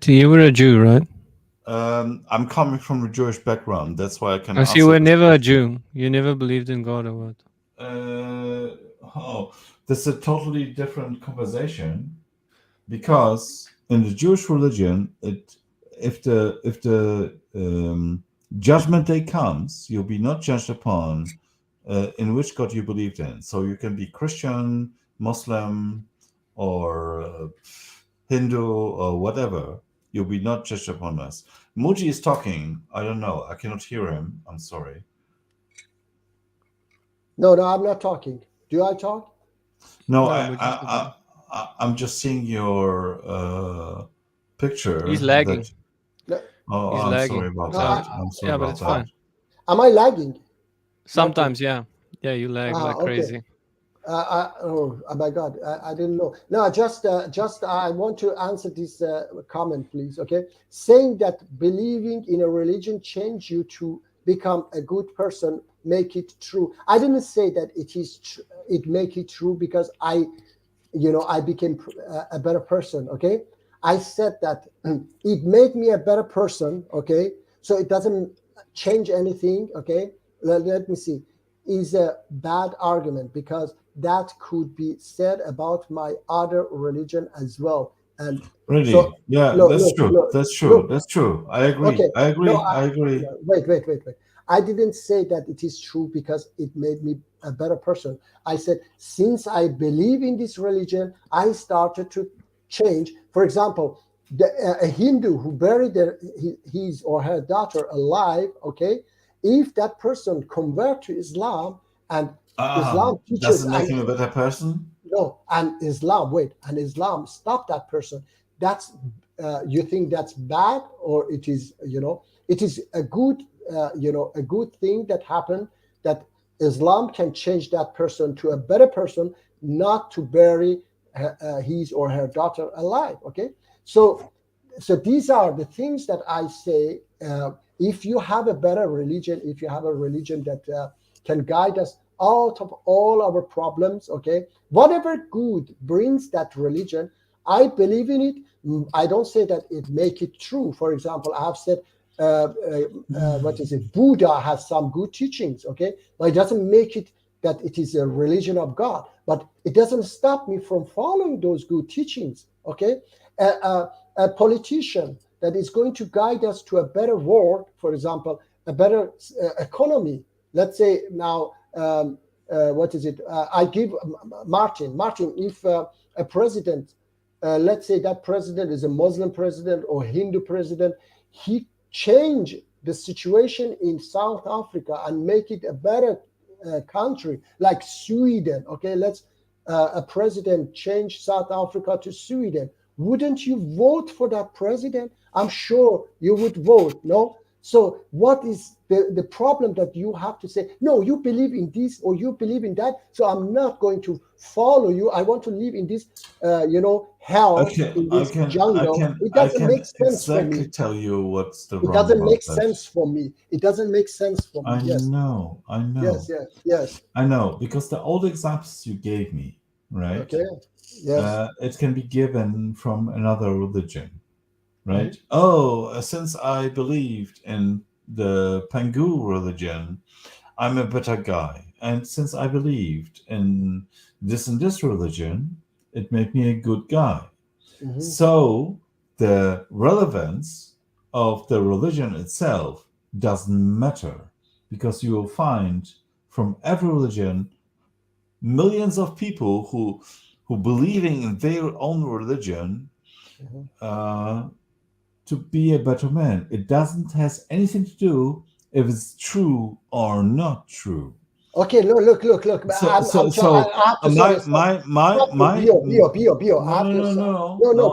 Please give me 10 seconds. Please give me 10 seconds. No, I'm not going to. Look, you all the time. Everybody here also. It doesn't make it true. It doesn't make it true. I'm not talking about make it true. I'm not talking about true. I'm just saying, please. I said I gave example of even what is it? Buddha. I said Buddha. I don't believe. But do you Buddha want to true. believe stuff which are true, or do you want to believe in lie? That's the question. Is it lie to say that don't bury your daughters alive? Is that lie? Can you tell me, please? Is that lie to say to give charity? No, to give charity. Is it lie? Can you tell me? Is it lie or true? The reason for it is that's the important thing. Okay. That's the important thing. Are you believing it because believing it in what? In doing good deeds? In some God? No, because it has consequences if you believe in some God. What is the consequences? Can you tell me the consequences? Can you tell me? The consequences in Judaism, there are no consequences, because I'm not talking about it. No, I'm not talking about. No, you ask me what are the consequences. I'm trying to about Islam, to bring you examples for it. Okay, right? please. In Judaism, it doesn't. Nobody gives a fuck what you're believing in, right? So it doesn't have a consequences. In Christianity, it has consequences. Sorry. In this channel, we don't use F word. I'm sorry about that. Yes, please. I'm sorry about that. Okay, I'm sorry about that. No problem. Yeah, please. Okay. So in Christianity, it has consequences, because if you don't believe in Jesus as a savior, you'll be burned in hell, which doesn't even exist in Judaism, right? Okay. If you are a Muslim, according to my understanding, and maybe my understanding is really, really low, right? If you don't believe that Muhammad was the last messenger, you are F.2, right? because you will not be saved. You will not be No, saved. no. This is not absolutely. It is not Islam. Okay, this is not Islam. In the Islam that I believe, okay, as long as you are a good person, you will, be rewarded. Okay, and Allah. That's why all the time I'm trying to tell you that you have to be just a good person. Okay, you don't have to believe to be in order to be saved to go to heaven. This is that's something wrong that people believe. Okay, some Muslim believe as well, of course. But let me see. Martin, remove that. I want to answer this. Yeah, if you, Martin, there was a okay, Moji. Okay, this one, Moji. You are a good guy who think Islam is the cause of your goodness, but there is no evidence, and you are throwing all bad things is Islam and attributing good things in humanity to your God. Okay. I agree with that. Okay. Yeah, I know that you definitely agree with that, but I disagree with that because I said I have explained that first of all, I don't know about those bad stuff because bad stuff has been misinterpreted or it is fabricated hadiths. Okay, there is no bad stuff in the Islam that I believe in. Okay, it's just sorry, it's good stuff. I will ask you one question. But I have to answer this question first. I have to answer this that I have explained that. I said that the person who bury his or her daughter alive, that Islam teaches them, no, don't do that. This is wrong.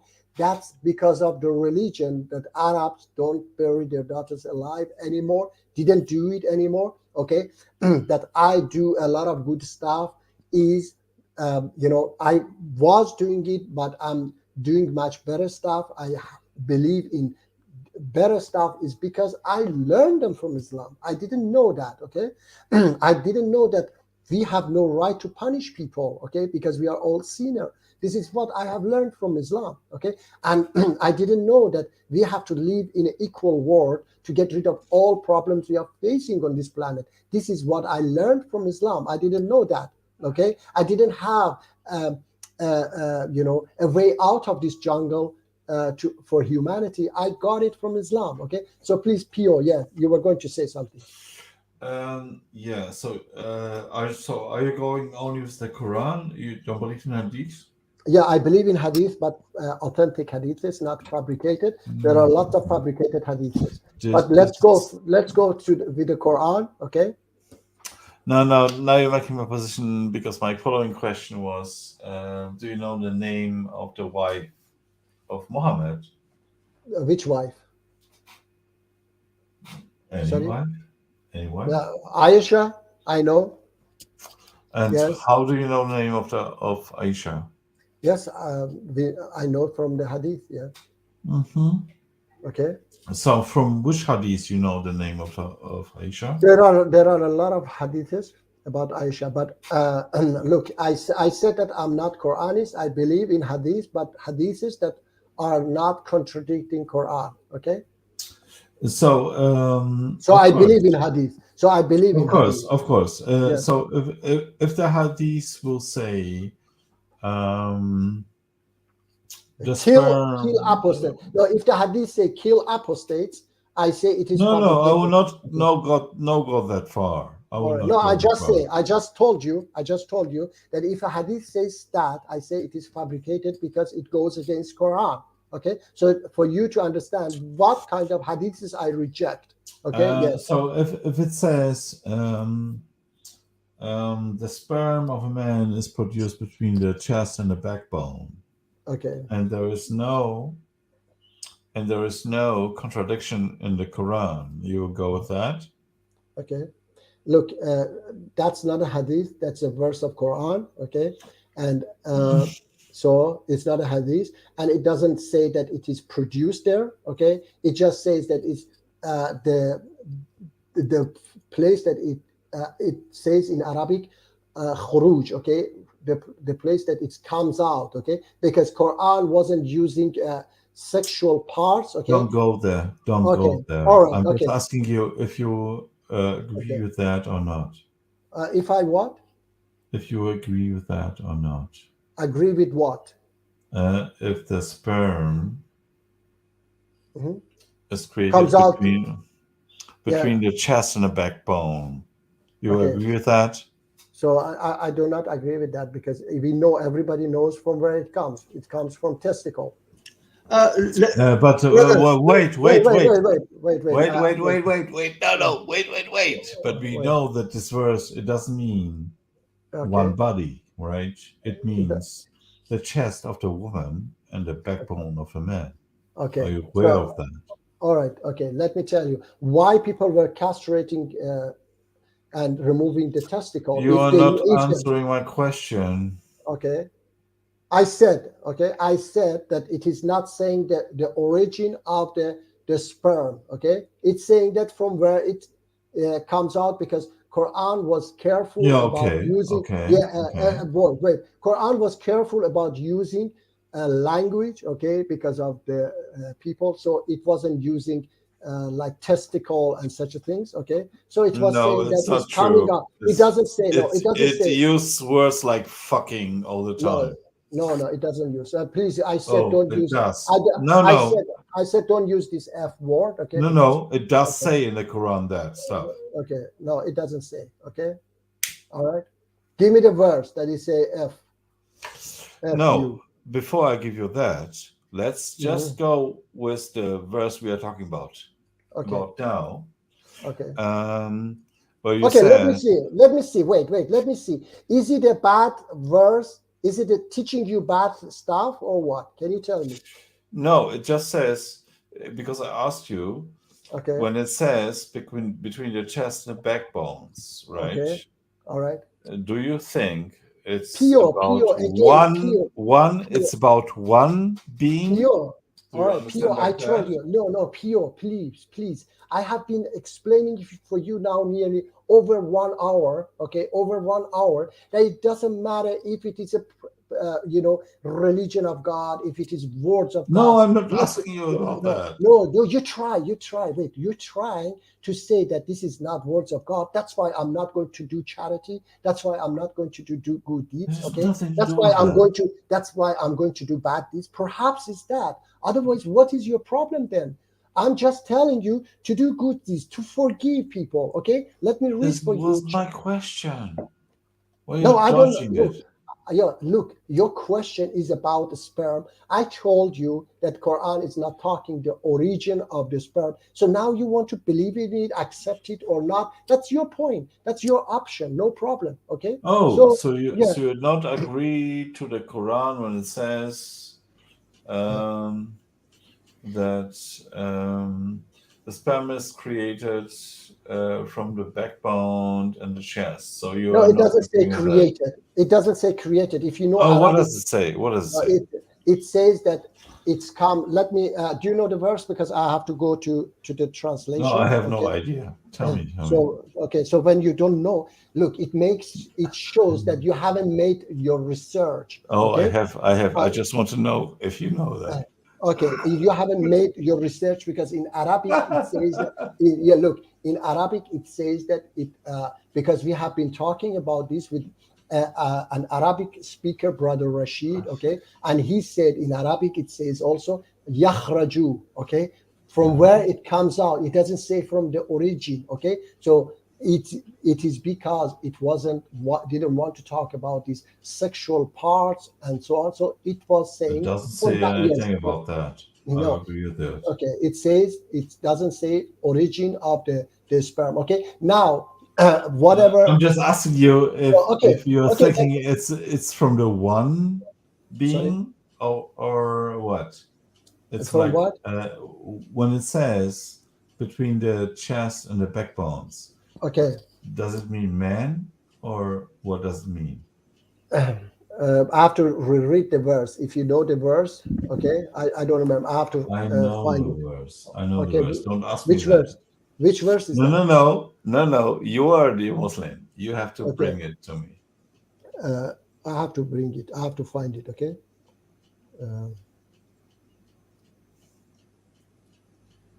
Backbone, the ribs. You can just Google it. Yeah. And my question is, does it speak about the man?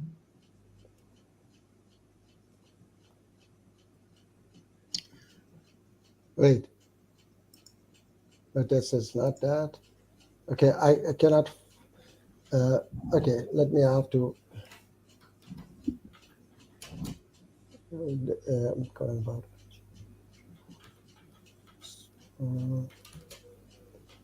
From.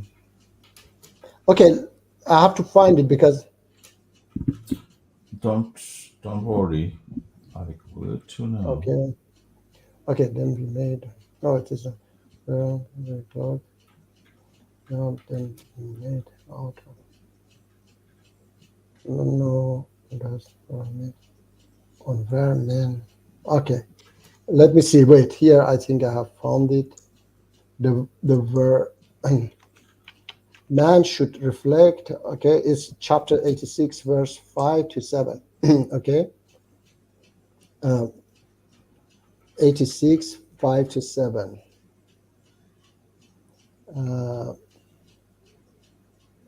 From 86. 6 to 7. 86. 86.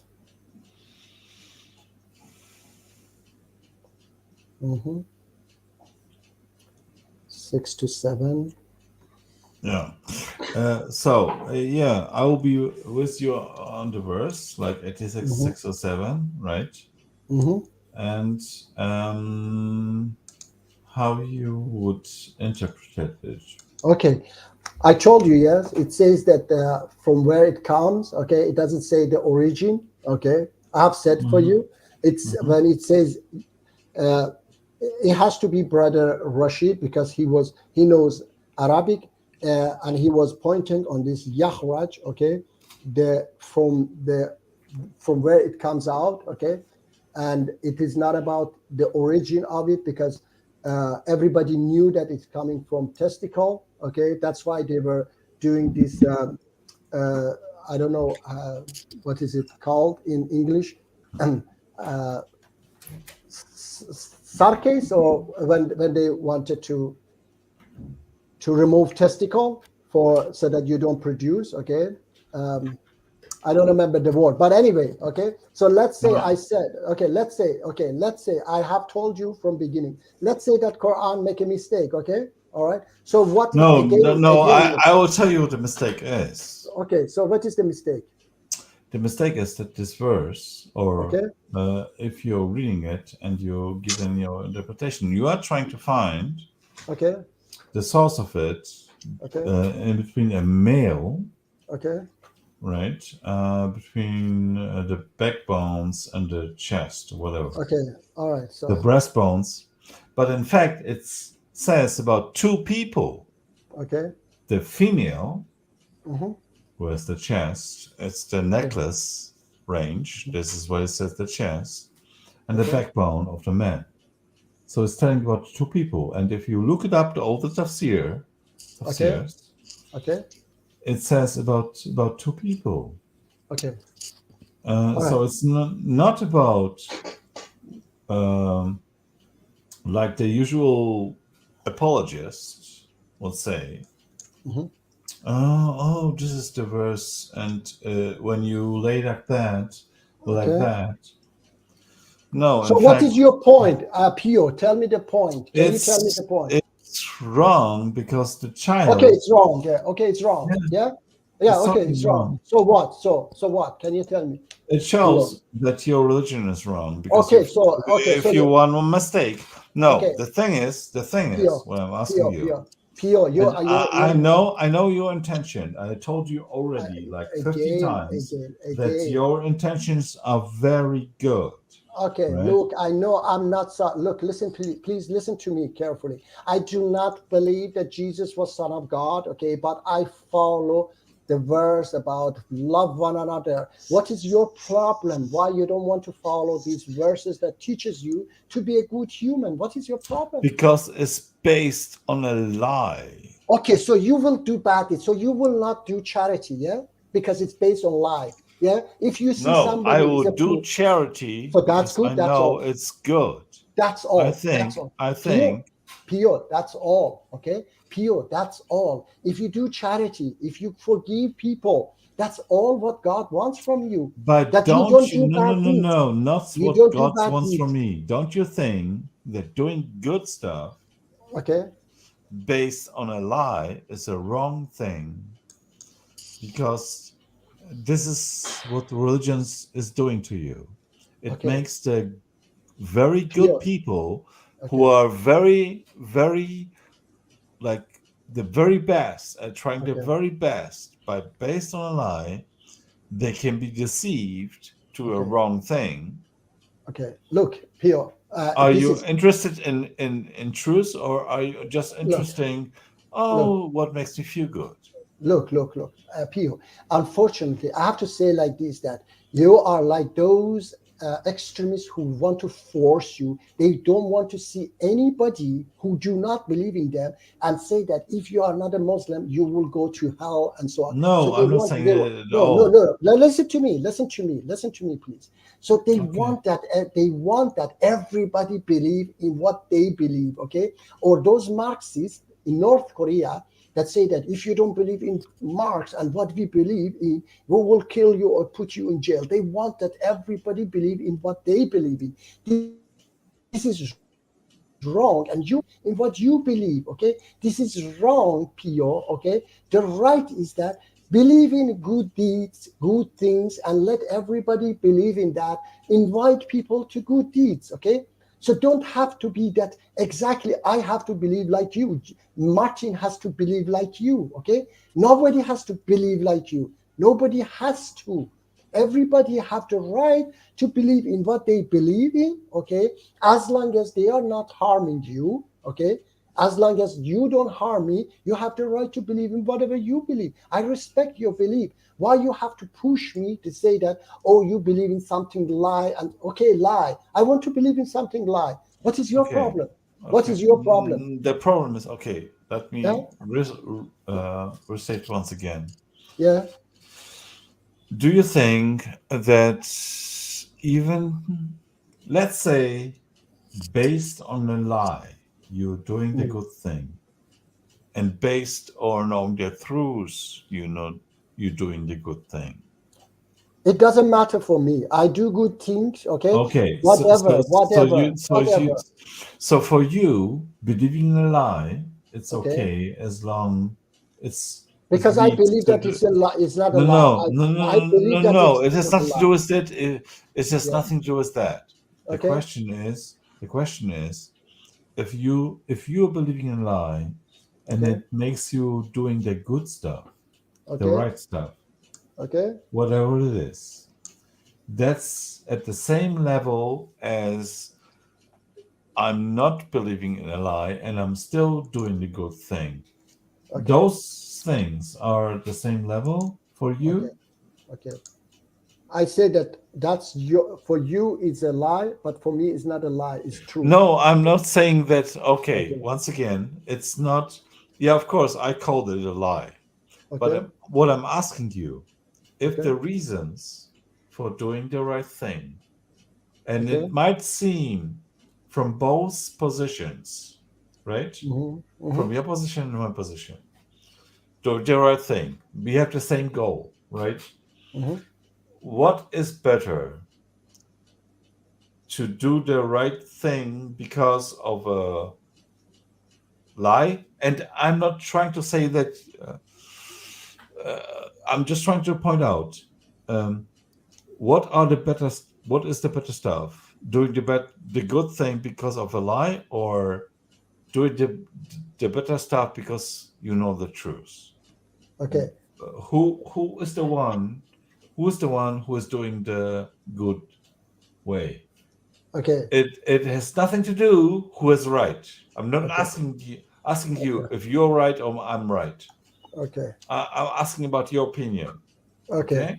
Okay. Okay. My opinion, okay, is that if somebody is a child is drowning in the water, okay, drowning in the water, if somebody tell me to jump and save that person, two different people say that jump there and save that child, okay, and I jumped, save that child, it cannot be that one of them is a liar and tell me to, both of them saying the same thing, okay, both of them saying to do good things, okay, it cannot be a lie. One of them is a liar, one of them is saying the truth, okay. The thing that I am doing is matter, that I see that they are right, okay, they both are right, that I have to save that child, I have to jump in the water, put my life in danger also to save that child, okay, because I see it's a good thing, it's a right thing. So whoever tells me that, okay, I don't care that it's a liar. A liar cannot tell me this. I know that liars are bad people. They will not tell me such a things, okay. This, I have this much knowledge. Any psychologist tell you that a bad person doesn't teach you good stuff. A bad person just teach you bad stuff, okay. So for me, it doesn't matter. The good thing is matter, that I have to do that good things. Whoever tells me, and I know it is, you cannot tell me a bad person can tell me lies as well. A liar can tell me to jump and save that child, okay. Moji, can we be, so let me see, I have to answer this question. Moji, can we be good and don't believe in Allah or any God or religion? Okay, I have said it before. You can be good, of course, but I said it before that we learned to do good deeds from Abrahamic religion. It originates from there when I said, for example, 2,000 years ago, when Greeks and Romans, when they were, doing all those bad stuff, when they were crucifying people. Sayed, you have a background noise. I will put you in mute because I didn't know from where it comes, this background noise. So anyway, when they were crucifying people, it was Jesus who changed them, peace be upon him. When Arabs, they were burying their daughters alive, it was Islam that changed their way of life. So today, whatever we do, for example, in Europe and other countries, this is thanks to Christianity, what's going on in Europe and other countries, and Abrahamic religion in totality, okay, in everywhere in the world, okay. But we have learned to do good things, but there are many other things that we have to learn to do, very many other good things that we have to learn to do, and that's also coming from Abrahamic religion. That I said my own example, that I didn't know that I have to forgive somebody who will do harm to me. God will reward me if I forgive that person, and I didn't know that I don't have the right to judge people, okay. But God taught me to do that, not to judge people and leave it to God, just forgive them. So let me see which one you highlighted, Martin. Was it this? Liars will give some truth as well, or no one will believe their lies. Okay. Yes. But look, liars can never give such a truth, such a good things like love one another, love your neighbor as you love yourself. Okay. In these categories, I have never seen a liar, not even a liar, a good person that's not, for example, Buddha was a good person, okay, but his teachings are absolutely not in this level, okay, absolutely not in this level. Hello, my brother Stephen, you want to say something? Stephen, you entered, perhaps you want to say something. Let me see, unmute you. Can I say something? No, I cannot unmute him. Okay, yes, please, Bio. So you said kind of if I'm sorry, like judging you, but you still kind of on the one side you're saying that all religions are good if they're taking the good stuff out of the religion, and you are doing it for sure, right? But I'm asking you, my question is still, am I doing the good stuff because I'm believing in a lie? Am I still a good person? Or if I'm doing it because I know or I try to find out the truth, I'm believing it. What will be the difference? I don't know if it's a difference for you in that. Let's. You want to hear that you are a better person. Can I chime in a little? Just because I've been listening to you guys. Yes, Stephen, please. Yeah. I just wanted to say that I can, and if I'm wrong, then it's okay. But I think it does matter whether the good results come from something that's true and untrue as well. Like, say if this guy's lying to you, and and you follow him, but yet it brings good, and then this guy is telling you the truth and it brings good as well. Just because they both receive the same result, I think the way you go about getting to that result does matter. In integrity matters. That's what I'm thinking. Okay, that's your opinion. I said that. I'll be with you, Steve. Yes, Stephen. That's your opinion. I said I gave that example of the child is drowning, and two people tell me to jump and save that child. Okay, one of them is a liar. Okay, another one is somebody who is is a good person. So when the result is that I saved that child is for me is right. The end result is good, but when the police ask me who told you to jump, and I say this guy, and he has a reputation of being a perfect person, and I say this guy, and his reputation is very, very questionable, at least the child is saved. You're right, but that's when you find out who's your sensei, who's your what. Who are you following? Just someone can tell you be charitable, but if he says raping is, who cares? Yeah, there's good charity. You know what I mean? Like, you got to follow what the whole picture of the person is teaching you, not just good angles and not the good whole thing. Yeah, Stephen. Let's say is my child, okay, and is drowning. Somebody tell you that you, Stephen, a liar tell you jump. And then I ask you, who told you? You say this guy, and that guy has a bad reputation. I definitely will say to that guy, I say, thank you very much for at least this good deed you did. Okay. Exactly. I could care. I could care less if you stole yesterday. You just saved my kid today. I agree. Yes. We're gonna be grateful. Yes. Right. I will be grateful that you did it. Okay. You have done bad things. Okay.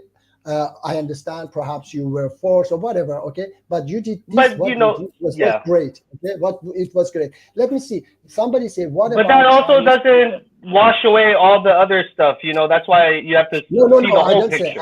You don't just read the first page. You read the whole book. No, I don't. Right. I didn't say. No, I didn't say. Never said that it wash away. Okay, I never said.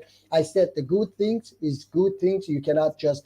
Ignore it because of somebody tell you that you believe that it is a liar or whatever. Somebody asked me, what about Chinese people? This is Mahmoud. Confucius was not on Abrahamic belief. Okay, so look, he was I think philosopher. I told you that even Buddha was teaching good stuff. Okay, but when I read them, they are absolutely not in the rank of good stuff that Abrahamic religion have been teaching people. Okay, this is my belief. Okay, for example, you cannot put them in the category of love one another, love your neighbors as you love yourself, and forgive. Okay, forgiveness in Islam, that Allah says that what is it? The pleasure you get in forgiveness, you never get it in revenge. Prophet Muhammad, peace be on him, said it. Allah subhanahu wa ta'ala says that forgive people, the hour has approached. There are verses of Quran. So I don't see them in this category, but they are nice. Okay, they are good. I've said it. Maybe there are many philosophers as well that they say nice stuff. Okay, so we can follow them. There are so many background noise from Theo. I put you, I mute you. Anyway, so there are good stuff by politicians, okay, good stuff about economy and so on. So shouldn't we follow them? Yes, we should follow them. So this is my point. What do you think, Stephen? Well, I just wanted to be quick because I know Pio wants to say stuff, and I'm about to get off Yeah, my break. but Pio But has, Pio I wanted been to, talking a lot. Pio has right, been right. talking So a let lot. me, let me just say that in reference to who gets to make the judge, the one thing I agree on is, remember, find the 4 people who is perfect, who worships every day, who, you can't find a good judge when it comes to man. So, but I do think that, if someone tells you 5 good things, but there's 20 things he has to say and the other 15 are questionable, you might want to at least, be open-minded, and, don't be like a little kid that, you show them candy and you jump in the car and you're screwed. Be aware, the whole message, not just the good parts of the message. So that's just what I feel. But I also agree that no man can judge another man as far as for the rest of eternity where they belong. If someone is going to say you're a hazard to society, I think you need to be in rehabilitation. You need to be in a building. That's one thing. But as far as any of us can judge one another for where we belong for eternity, no, thank you. That's not correct. Okay, so I agree with that. Yeah, thank you. The liar didn't lie about the child and in water. Your analogy is wrong. I don't understand what you mean. Just join up and speak then, Yeah, please, there is the link, please. Yeah, because you can text it, you can write it, or you can or something. Yeah. Yeah. Do you understand it, Stephen? What he mean? Good teaching in Abrahamic religion, like stoning. Okay, all right. Okay, so please, the link is here. Okay. Yeah, I'm gonna hop off, Muji. I just wanted to join up for during my break, but I'm at work. I'm just on the break. Yeah, no problem, my brother. You are glad to see you guys made it this far. Still talking, so that's good. At least there's a respect factor. Yeah. Yes, all right, I'll see you. I'll be listening. All right, guys. Yeah, thank you. Take care. Yeah, Mahmoud. Okay, which stoning is in Abrahamic religion? Okay, that's stoning was a pagan practice. Okay, that has entered Abrahamic religion. But not Quran. Quran is absolutely against this, any barbaric act. Okay, so please understand that I do not believe in that barbaric act. I reject it. That's not from the most merciful and forgiving God. Pio is making noises, reloading. Okay, I made it. I muted him. And can we be good and moral without God's dictation? If you can't, many can and will. Okay, please. I said that from where comes these teachings, okay? The teachings of God has grown us up, has taught us, but still there are lots of things that you have to learn, okay? That, for example, doing charity, okay, these stuffs didn't exist. Okay, there are so many beautiful verses in Quran. Love one another in Christianity. Love your neighbor as yourself. These stuff didn't exist. People didn't know such a things. Now, if you know it, that's good. Okay, but there are a lot of other things that you have to learn that you don't know. Okay, and I tell you, if you would like to hear, I can tell you the guidance to a perfect world, a world where no bad deeds happens, everybody love one another. Okay, that guidance you don't know, and you need God. If we didn't need God anymore, okay, if we don't need religion anymore, if everything is perfect in our world, if you are satisfied with the world today, then yes, of course, I say that we don't need God anymore. Okay, we needed it. We needed religion in the past. We needed Moses, peace be upon him, to save 600,000 slaves from Pharaoh. We needed Jesus, peace be upon him, to teach people not to crucify, not to do all those bad deeds, that they were going to stone that poor woman, that he stopped them. We needed Prophet Muhammad, peace be upon him, to stop Arabs from burying their daughters alive. We needed all these things. Even alcohol, for example, alcohol killing millions of people in the world. But among Muslims who follow Islam, it is zero. No one died from alcohol. These are all good things that, Abrahamic religion have taught us. But if we, Mahmoud, okay, But if we don't need anymore, everything is perfect in our world, we don't need religion anymore. I accept your point, okay? We don't need religion anymore, okay? But I say that we have still a billion problems in the world that we need God. Okay, let me see what it says.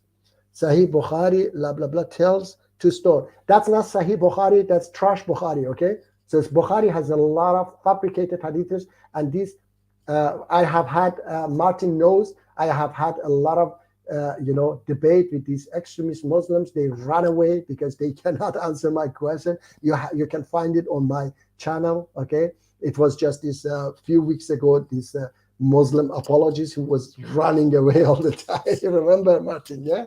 Was running away answering my question. That's a fabricated hadith. There are lots of fabricated hadith in Bukhari. He's not a Sahih, okay?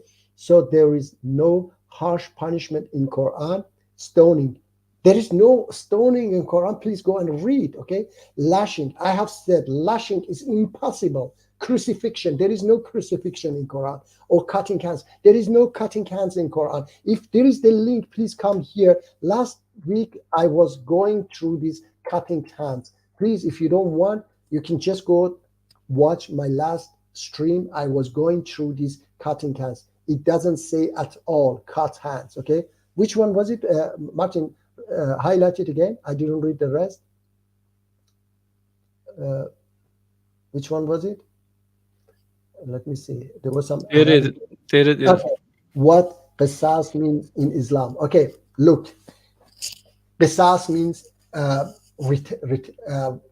retaliation or whatever. Okay, you can call it. Okay, but the thing is that you have to put this in the context. In the past, 3,500 years ago, when Moses, peace be upon him, came, people were living in villages that hundreds of kilometers away. There was no, wait, Mahmoud, let me answer your question, okay? I have left the link there. Please join and talk directly, okay? So about Qisas, 3,500 years ago, people didn't have these possibilities to put, why you did like this, Martin? Where is everybody? Okay, yes. Yeah, people didn't have judges, they didn't have police, they didn't have jail or whatever. If you were from one family, I was from another family in the same village, and you took my eye, or you broke my tooth, or you killed my brother or whatever, and we would attack you and your family. We would kill everybody. If you were from another village, the village would attack your village, okay? We would kill everybody, okay? Or as much as we could. But God said to people, an eye for an eye, a tooth for a tooth, a life for a life, okay? Because why? Because that was the only possibilities 3,500 years ago. The only possibilities to stop people from these extension, this amount of, revenge to killing everybody for one eye, for example. But later, 1400 years ago, with Prophet Muhammad, the same verse, Allah says that, but if you forgive, it's better for you, okay? So he rewards you if you forgive. So Qisas is there because of a situation, okay? You have to understand it. If you don't understand it, then you are like those extremists who have no any idea that there is this repentance in Quran, okay? Everybody have the right to repent in Quran, and you have no right to judge people, okay? And punish people, okay? Let me see. This is in Quran. Okay, I told you, go and watch my last stream. I have explained this. If you don't, if you want, you can join here. I can teach you, okay? Perhaps you are an Arab, okay? I can teach you that why it doesn't say that, okay? Please, that it doesn't say chop someone's hands, okay? All right, if you would like, you can join me, okay? Because qat has been used in Quran 36 times with many different meanings. Yat has been used in Quran 120 times with many different meanings, okay? It doesn't mean physical hand and physical qat. Okay, it means that stop their their action, stop their power from stealing. And next verse, read the next verse, chapter 5 verse 39 says that, and if they repent, Allah will forgive them. So which rational person and can think that you chop someone's hands and that person repent, Allah is going to forgive him? What kind of forgiveness? How can you forgive somebody that you have punished so harsh, so brutally? Okay, so you don't understand. Okay, so please go and read that. Even this chapter 12 verse 31, the same words have been used, Qatul Yad, okay, the same words have been used in chapter 12 verse 31, but those who translate it, they have translated not as chop off or cut off, they have translated as cut. Cut and cut off and chop off is totally different. Okay, cut, they have translated as a very soft cut. Okay, that women, they cut their hands, which they didn't cut their hands even in chapter 12 verse 31. Okay, despite the cut in 12:31 is a severe cut, is a very harsh cut, strong cut, and in this chapter 5 verse 38 is a soft one. So how come they changed the position of these words? Okay, you can think yourself, because it didn't make sense that in chapter 12 verse 31 women were peeling fruit, and then suddenly they chop off their hands, and they were romantic. They were saying, oh, praise be to God, he's so he's an angel, he's not a human, and so on. So even if they cut their hands, how could they be so romantic? No, the chapter 12 verse 31 also says that they stopped their gossip. It was the gossip that they stopped. They cut off the gossip, okay?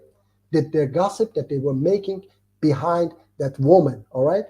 So let me see. Cutting the hand of a thief. Okay, I explained for you. If you want, you can call in. If you don't want, then means that you don't want, you are hiding something. Because I'm not hiding.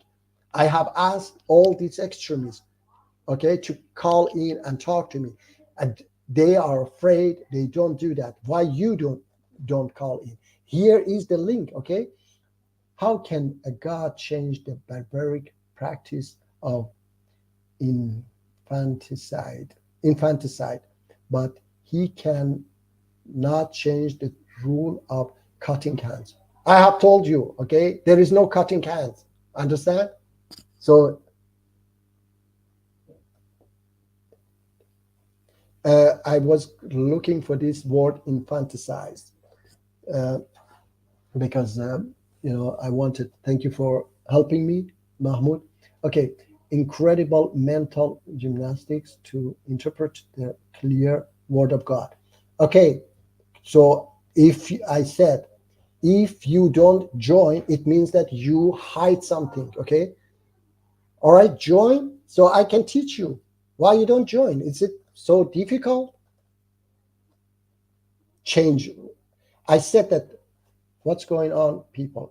Okay, I said that you have to read Quran with open mind. Okay, let me bring for you. Okay, let me read for you.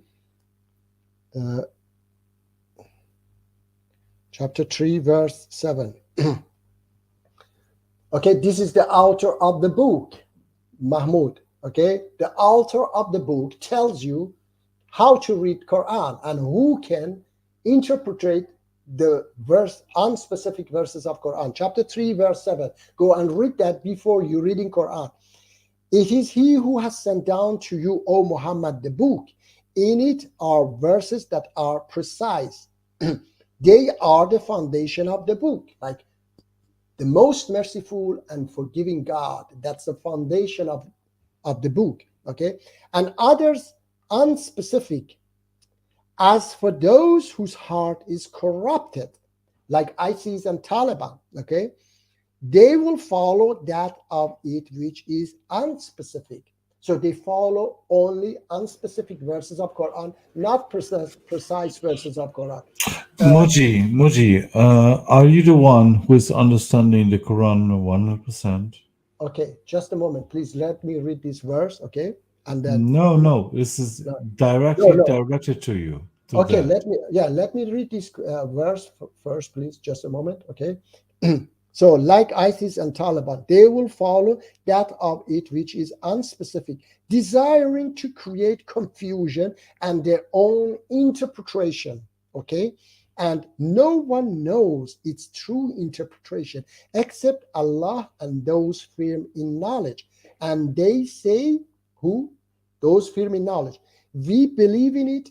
All of it is from our Lord, and no one will be reminded except those of understanding. So those firm in knowledge, they follow all verses, not just one verse and say that's all. That's what Quran says. So when you read the verse, chapter 5, verse 38, and then when you read other verses of Quran, and you see that yad, which is hand, has been used 120 times, okay? So it is not always mean physical hands. When you see that qat, which is cat, has been used 36 times in many, many different meanings, okay? Then you understand that it is not always the same meaning. So you have to interpret when it is different meanings in different verses, okay? And when you see the next verse of chapter 5, verse 38, that Allah says, if they repent, Allah forgives them, then you think, how can you forgive them when you have already punished them? So even if there is a punishment, even if you punish somebody, it has to be not irreversible. So it has to be reversible, because people have the right to repent, okay? If I, at the age of 25, when I became atheist, if I did something... You are monologuing. Sorry, I'm logging? No, you are monologuing. Okay, why? So the question is, you read all these verses and you explained it to us. Okay. So how are you saying that you are the one who... I'm not the only one. Lessons? No, I'm not the only one. No. Okay. How... I'm not asking you how you are the only one. Okay. I'm asking you, what is the way that you are the one who is understanding the verses correctly? Okay, I'm not the only one. There are millions of people who know that, okay? Please answer my question, not talking to me something else. Okay, you have some problem. What is the way that you are saying that you are the one who is understanding the words correctly? Okay, so do you understand that when you say you are the one, means that I'm the only one, yeah? No, you are claiming, first of all, you are claiming that. Okay. You are claiming that you are the one who understands this verse correctly. Yes. And my question is, how? Okay, how? I'm not the only one, okay? I said I'm one of them. No, it's not a question that if you are the only one. The reason is, what is your way that you are claiming to understand this verse correctly? Okay. Did I read for you? Did you listen to that chapter 3? Of course. You're telling me that, there are specific words or not specific words, and only the people who have wisdom will understand it. That's why this is my question. Okay. Are you the one who has the wisdom? Are you the one who is understanding the verses correctly? Hello, Sami, my brother. Hello, how are you? Okay. Listen to me. Pio, I said that I'm not the only one. I'm one of those, okay? I'm one of those, and you still continue to say you are the one. What are your method? I'm trying to find out where you can justify. Exactly. Now you ask the question correctly. What is my method? Okay, the method is not to call God. Okay, Martin, you are so naughty. He's doing this, Martin. Okay, so I'm not. Look, Pierre, Martin, naughty. I'm not calling God. Okay, none of those fear in knowledge that Quran says calling God. What they do, the method is that they put these verses beside other verses, and they realize, I said to you, maybe you didn't listen, they see that, Oh, I listened to you. Yes, Until yes, now, there is wait. you are just dancing around. Okay, That's the point. look. You just want to try to prove me wrong whatsoever. I don't even, no, that's not my question. Whatsoever. My question is still, what is the key? What is your method I told to show you, me that some of the verses... told you. Okay, look, I told you that yad in Quran, which is hand, okay, has been used 120 times. Okay, Quran says in Quran says the Jews tried to tie Allah's hands, their own hands is tied. Allah's both hand is wide open. So do you think Allah has hands here? When Allah says, of course, he had two right hands. He is a handicapped guy. You see, yeah, okay, we know all of right. that. Okay, you see that you see Quran and understand Quran like those extremists, okay, but I don't see that way. Okay, yes, that I don't look. Tell me now, okay. Let me ask you. Do you know Arabic? Of course not. So you don't know Arabic. Okay, let me tell you. Oh, so this is your criteria? Do you want to go this way? No, I don't know. Because I have some.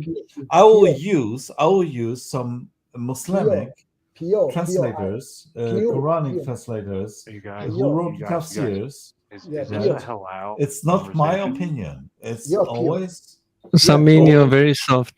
Yeah, Pio. Very soft. Yeah, Pio. I didn't want. Look. Sorry. I don't know Arabic myself, but I ask you. Oh, here we go. So why you ask me this question? Scream. So because I wanted to tell you, for example, about the qat. Oh, okay? So you want to tell me how Arabic can be understood? You don't know Arabic yourself, and then you ask me if I know Arabic to make a point. No, look. Great. Thank you very much. Pio, why you don't listen? Pio? I want to say that I have made my research. You haven't made your research, okay? So I made more research than you did. Okay, so can you tell me about chapter 5, verse 38? Can you explain for us why you think that it says chop off their hands? Can you explain for us?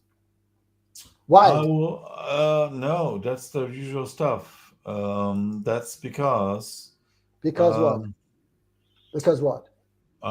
Because Islam is a religion who is trying to subrogate to. I look. You don't go to such a thing. I ask you a question. Do you have you made your research about? Okay, give me the verse, and I will give you the interpretation. Chapter 5, verse 38. Okay, Quran. Chapter 5. That's for thieves. Chapter 5, verse 38. Can you hear me? Yes, you're still very. You have to scream. You have to scream. Wait. Yes, say. Saminio must scream. Saminio, hi. How are you? Yeah, but you can hear me though, right? Yes. Hi, how are you? Yeah, I'm gonna fall asleep with your voice, so you have to scream. That verse, yes, is pertaining to the thief. Yeah. Okay. What is it? What are we talking about that for? It's what? Is what? Can you explain again? It's what? That verse pertains to thieves. Pertains.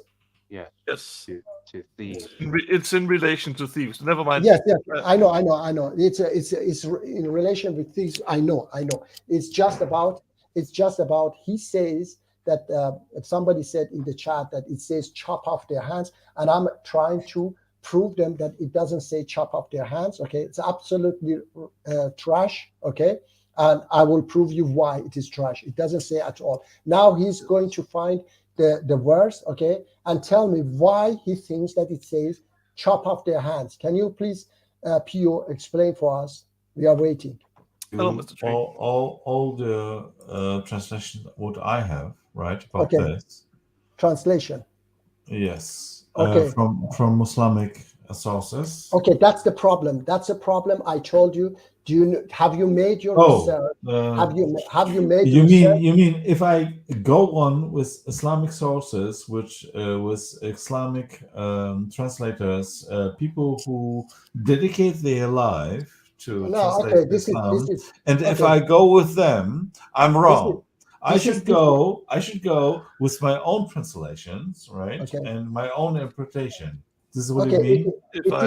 It is what exactly what this. I just paste it in the private chat. Yeah, wait. It is look. It is just exactly what these extremists also say, that if we listen to these who have put their lives, blah blah blah.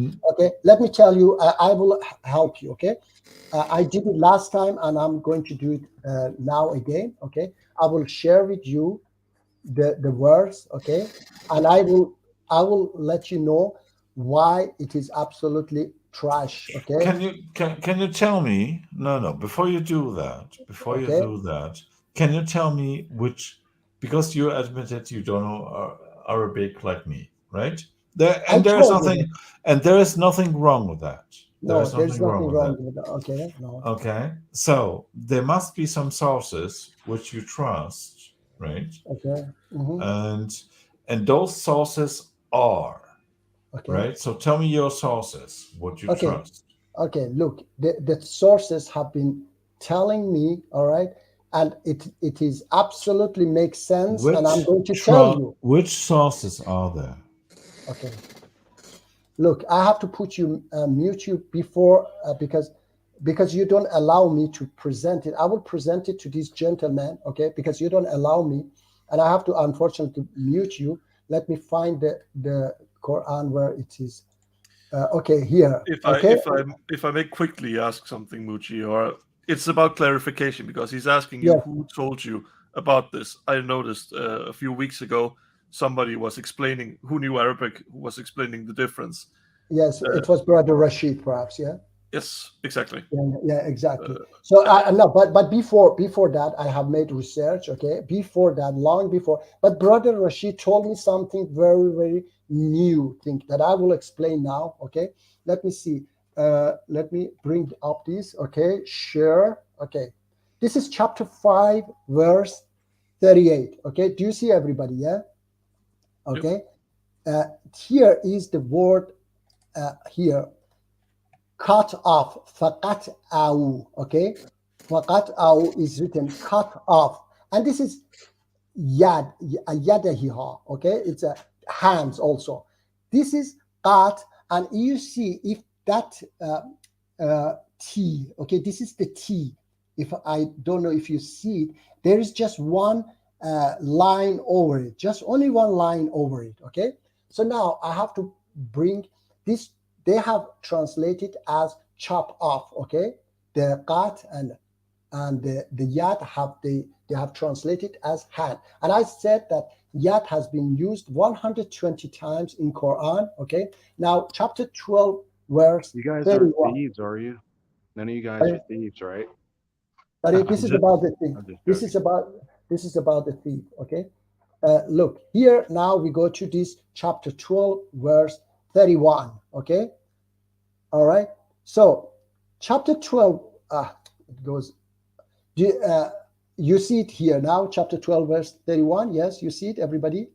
Yeah? Hello? Okay. Everybody see that? Yeah? Okay. Here is, yes, okay. Clear. Yes, that's clear. Here is the same word. Look here. Waqat'an, okay? But there is a W there. If people see that, you can check it yourself in Arabic, chapter 12, verse 31. There is a W up there, which is, I didn't notice that. Brother Rashid told me that this is a harsh. In Arabic, it's a harsh cut, okay? The one in chapter 5, verse 38 was a soft one, okay? Here is, because this W is there, is a harsh cut. But translators have decided that here is a soft cut because it doesn't make sense when it says. So when she heard out there shaming the gossip, she sent for them and prepared for them a banquet and gave each one of them a knife, and said to Joseph, come out before them.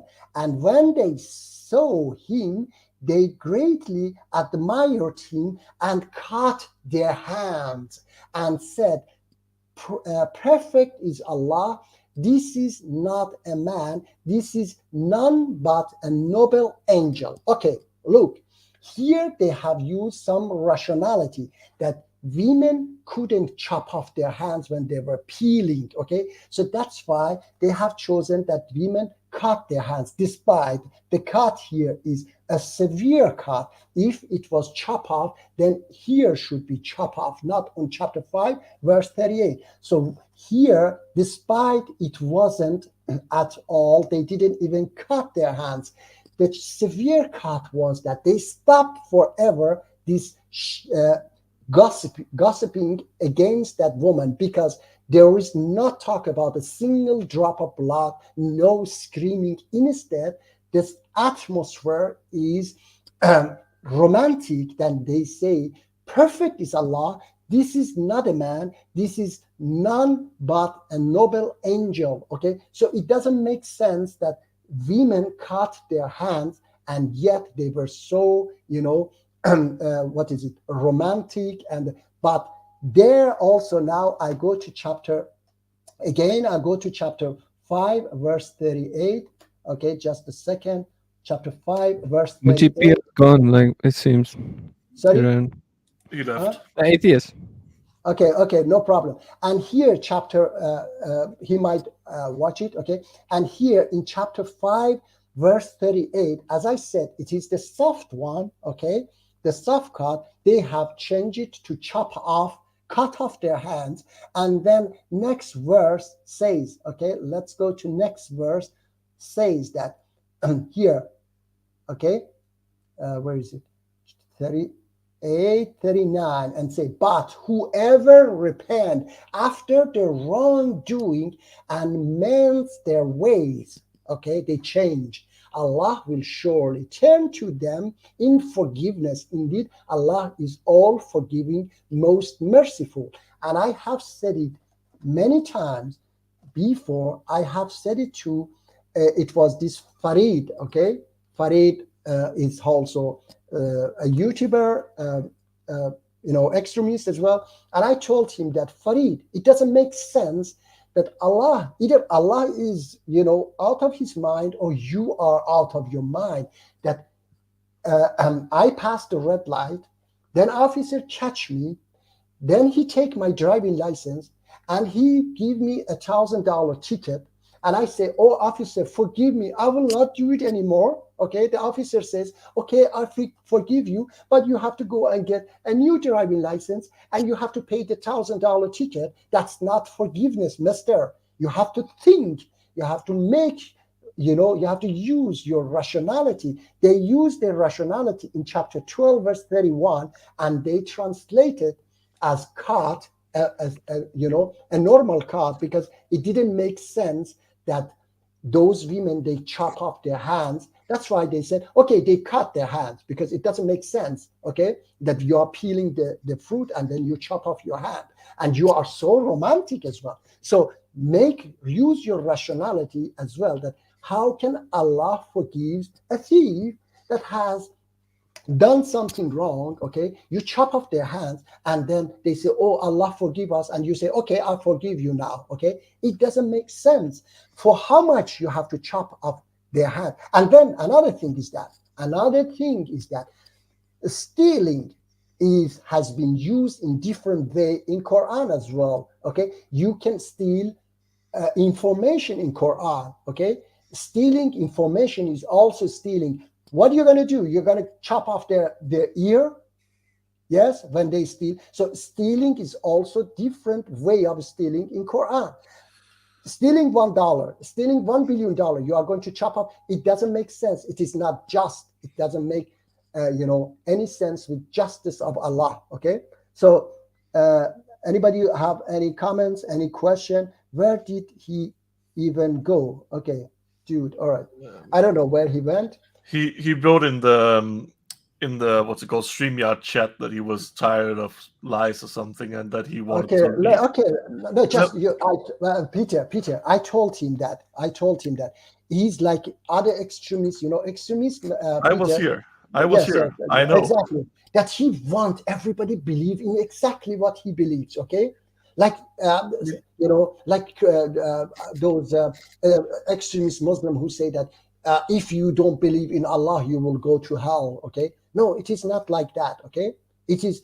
I don't have to believe in what you believe. Okay, Peter doesn't have to believe in what I believe. Peter, I just ask you to be good. Okay, don't harm people. This is what Allah asks you, and if you do that, you will go to heaven. Okay, what is wrong with that? He was trying to tell me, no, don't follow the liar. You know, if it is a lie and it is a good. I don't care who told me to jump. You heard that, to jump to save that child. I will jump and save that child. Okay, and it is a good deed. All right. Yes. I think, if I may. Yes, please. I think the matter was a slight miss of communication. I think he's used to engaging in these discussions in a different way than you are, because I noticed, at least coming from an atheist environment, that the way that he discusses subjects is very different from the way that you discuss subjects, where you're very much about interpretation, and there isn't. You analyze as you go along, which is quite unlike a lot of the religious debates going on in general. Yeah. So I think it might have been a miss in communication, and at least here in the last part, I wanted to interject and say that he was asking questions as to how you were reading the Quran the right way, and how that it was cut and cut softly and not cut harshly. Whereas I was going to say that it is about the context. It's because you have read the words in the Quran, and you found that in this context it makes most sense to have it as a soft cut. No. You I showed you the W. I know. Yes, the W shows it, and I didn't know it myself. Brother Rashid told me. By the way, somebody says Samson says that like you stole the Jewish religion. Yeah, can we hear what he has to say? I just say it fast. I just say this fast that I would be Samson. I would be more than glad if somebody stole Islam and practice that. Okay, so if it is that good, then no problem for me. Yeah, just to follow these commands. If Judaism is good and we stole it and we followed it, you should be happy. Yes, Samin. Yes, please. Now you're. That's just my full name, Bushi. So yes, anyway, please. Like Mr. Samson Yak, like I was just gonna address him. We can probably answer whatever he's about to talk about. Yeah, I'm saying like we can go into that. Oh, in regards to Islam being the Jewish religion. Yeah. What do you want? What is he gonna say? That is indeed a good question. Look. Let me tell him. I have to say this one to him that Islam didn't stole. Okay. Let me see. Where was it? Eye for eye. Okay. I will explain for him why Islam didn't steal. Chapter 5:45. Okay. Islam didn't steal Judaism. In Old Testament, it says an eye for an eye, a tooth for a tooth. But Quran says, and we ordained for them therein a life. It's ordained for whom? For Jews, okay, and Christians, okay. Sorry. All right, sorry. Look, Peter, please see. You are an atheist. Please see if it is rational or irrational that I say. Okay. In Old Testament, it says an eye for an eye, a tooth for a tooth. Okay, it says here, Allah says in chapter 5, verse 45, says, and we ordained for them therein a life for a life, an eye for an eye, a nose for a nose, an ear for an ear, a tooth for a tooth, and for wounds is legal retribution. Okay, so this is exactly what is written in Old Testament until here, but Quran add this part. Look, brother Rashid, salam alaikum. Okay, hello, my brother. How are you, inshallah? Welcome, my brother. It was a long time ago. Yes, it's been a very long time ago. Yes. I just read this one, and then please, brother Rashid, you may talk. Look, it says, Peter, it continues, Quran, this part continues, say, but whoever gives up his right as charity, it is an expansion for him, and whoever does not judge by what Allah has revealed, then it is those who are the wrongdoers. So this part has been added to the verse which was in Old Testament, because people were not ready 3,500 years ago to forgive. But Allah here has added to that verse that if you forgive, is better for you. Okay, so don't say that we have copied or we stole that. No, it is the continuation, the how do you say, the completing of the verses, the book. Okay, brother Rashid, please, you have anything to say? No, I just wanted to say hi. That's all. Hi, yeah, thank you, brother Rashid. Yes, Peter, please. If I may interject here. Please. Sorry. Yeah, you're completely right. And if it like, I'm not gonna get into the sort of religious, what God said, what God did, and who was ready for what and what not. That doesn't matter. Okay. What matters is anybody over here, like Al Subad in Islam, says, "Oh, Islam stole from Judaism, or Islam stole from Christianity." It's a stupid way of thinking. It really is. It's like saying that Christianity stole the Old Testament from Judaism. It's not. It's not stealing. It's building upon. That's why we call them the Abrahamic religions. They are very much one entity, but people believe in different aspects of this. Some people believe in revelation, such as the Protestants. And then further revelation came with Muslims believe that further revelation came with Muhammad, for an example. It is a build upon. It is not a carbon copy. Of course, if they copied every single thing and then changed a few words, so God wasn't God, it was Blake, for an example, just an example, then yeah, that would be stealing. It would be plagiarizing, but it isn't. And that's what people seem to forget about this. Is that this, it's like saying Christianity stole Judaism. No, they didn't. They built upon Judaism. Exactly. Yes. And I think saying anything else is nothing but misinformation and lying to yourself. And that I'm saying that as an atheist. Please yes. Do some sort of research about religion before you start commenting about it. Yeah, be rational like Peter. Yes, thank you, my brother Peter. Look, this says that this comment says, so people were not able to forgive before God said so? No, of course not. They were not. They were crucifying people. My God, why you cannot just even understand this much? They were putting gladiators in the stadium, giving them, sending this, wild animals to tear them apart, and they were cheering in the stadiums. So God came and told them that don't do such a barbaric thing. They didn't know that they shouldn't bury their daughters alive, so they needed God. Brother Rashid, please talk a little bit more about that chapter 5, verse 38, if you would like, because I don't know if I explain it everything. Which verse is that? I explained everything. Actually, I don't know if you were here, but about chapter 5, verse 38, the chopping hands, and I explained the beautiful, things that you told me about the severe cut in chapter 12, verse 31, and the soft cut in chapter 5, verse 38. Yes, that was a great teaching as well that I learned from you. So you know Arabic, you can tell them better than me. Thank you, my brother.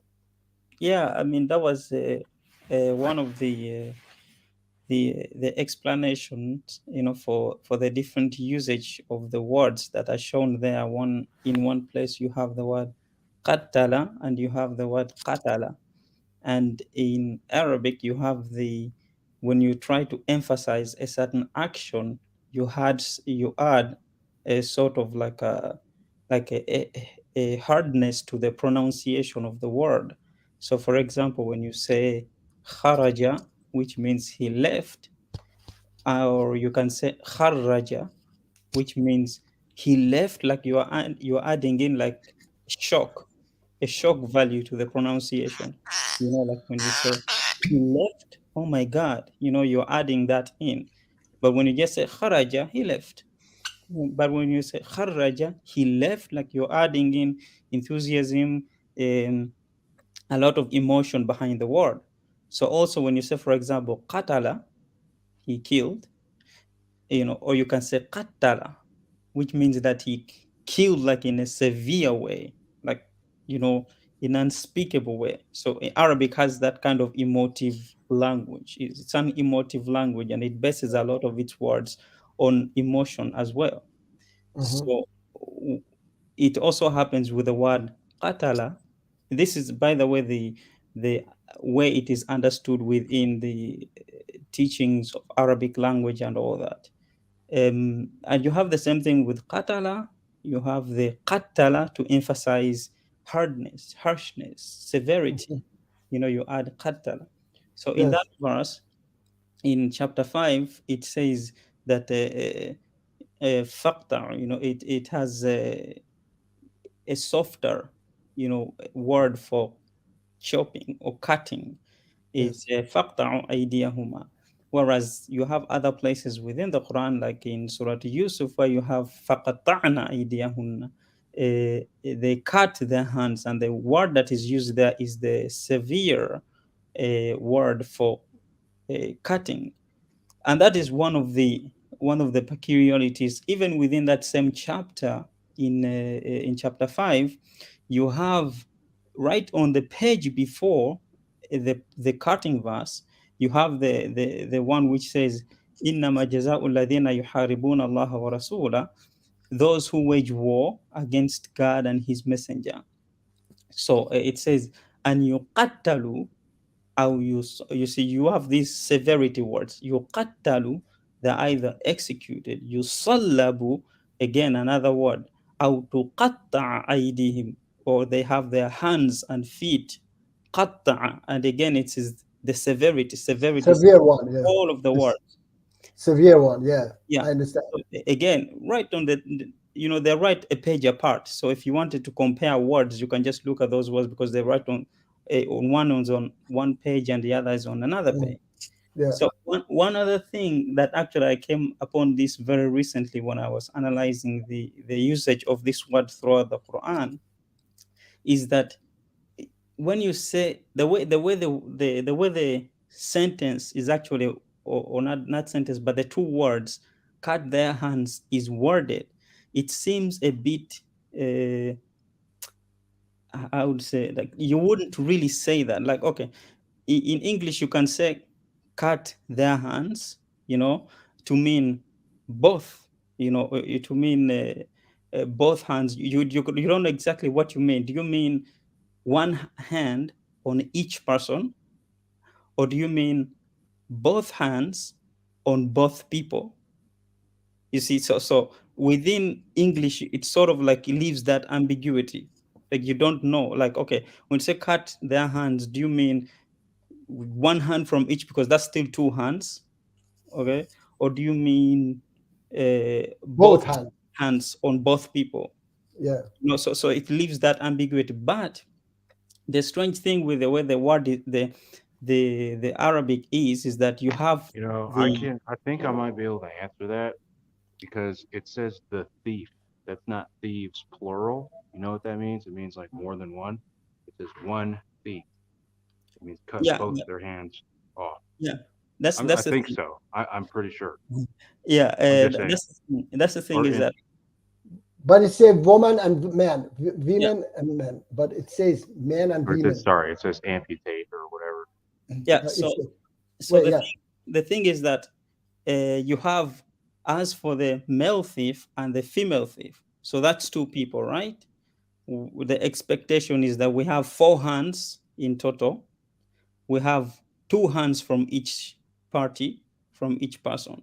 So within Arabic, when you want to say one hand on both people, you see, in Arabic, when you want to say one hand from each person, one hand from each person, you would say yadahuma. That's the word you would use. Yadahuma means that their hand. So you're talking about the hand of both of them, or yadan minhuma, a hand from both of them. That's how you would say it if that's what you wanted to imply in Arabic. Yeah. Can I add something, Rashid, my brother? You see that this language is so, how to say, how rich that you can say it so, with changing a little bit the word to explain exactly you mean one hand or both hand. Yeah. So you have to understand this, how do you say, that is so, I don't find the word, but anyway, with just changing a little bit, you explain a lot. You give a lot of information. Yeah, Brother Rashid. Yes, please. Exactly. So when you say, for example, when you want to say, yes, as I said, one hand from each one of them, you say yada minhuma. Okay, a hand from both of them. So that's clear that you're taking one hand from each person. And then when you want to say both hands from both of them, so you're taking both hands from both of them, you don't say aidiyahuma. That's not what you say. You say yadahuma, both hands from both of them, or yadayhima, depending on what is coming before. So the way you would say it is that faqta'u yadahuma. That would be the proper way you would say it if you want to imply both hands from both of them. If you want to imply a hand from both of them, then you say yada minhuma. So the thing is that, so you don't actually say faqta'u aydiyahuma, because aidi means it refers to more than one, more than two hands. But here, when you say aydiyahuma, it implies that there is more than two hands from both of them. So I was researching, like, why is it that it's phrased like that? And I came across this Arabic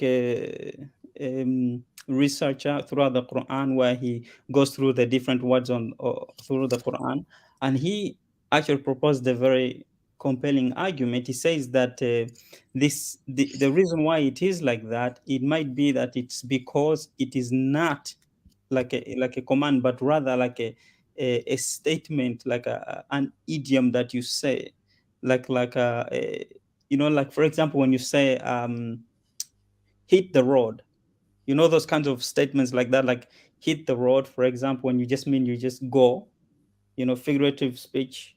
Yeah. So he says that it might be that this, like, for example, you have a lot of those in the Quran where the word qatala is used, or qata'a is used throughout the Quran.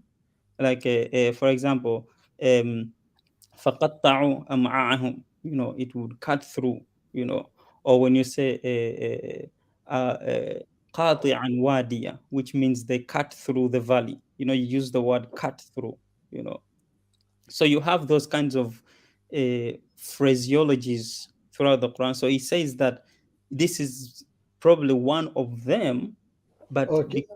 Can I say something? Chapter, chapter 2, verse 166. Qat means cutting off a relation, for example. Yeah. Yeah. Yes, and there are many more like that. It has been used, as I said, 34 times in Quran, in many different. Samson, Yak.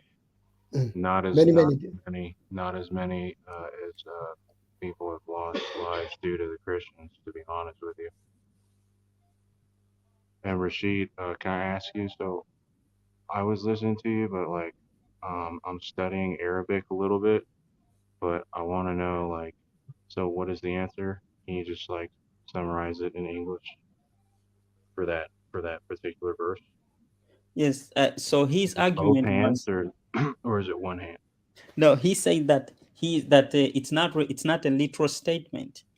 It's a figurative statement, just like you'd have someone who says that you know, like hit the road, like we say in English, or you know, those kinds of phrases that you don't translate literally if you're going to translate them in a different language. It's an idiom.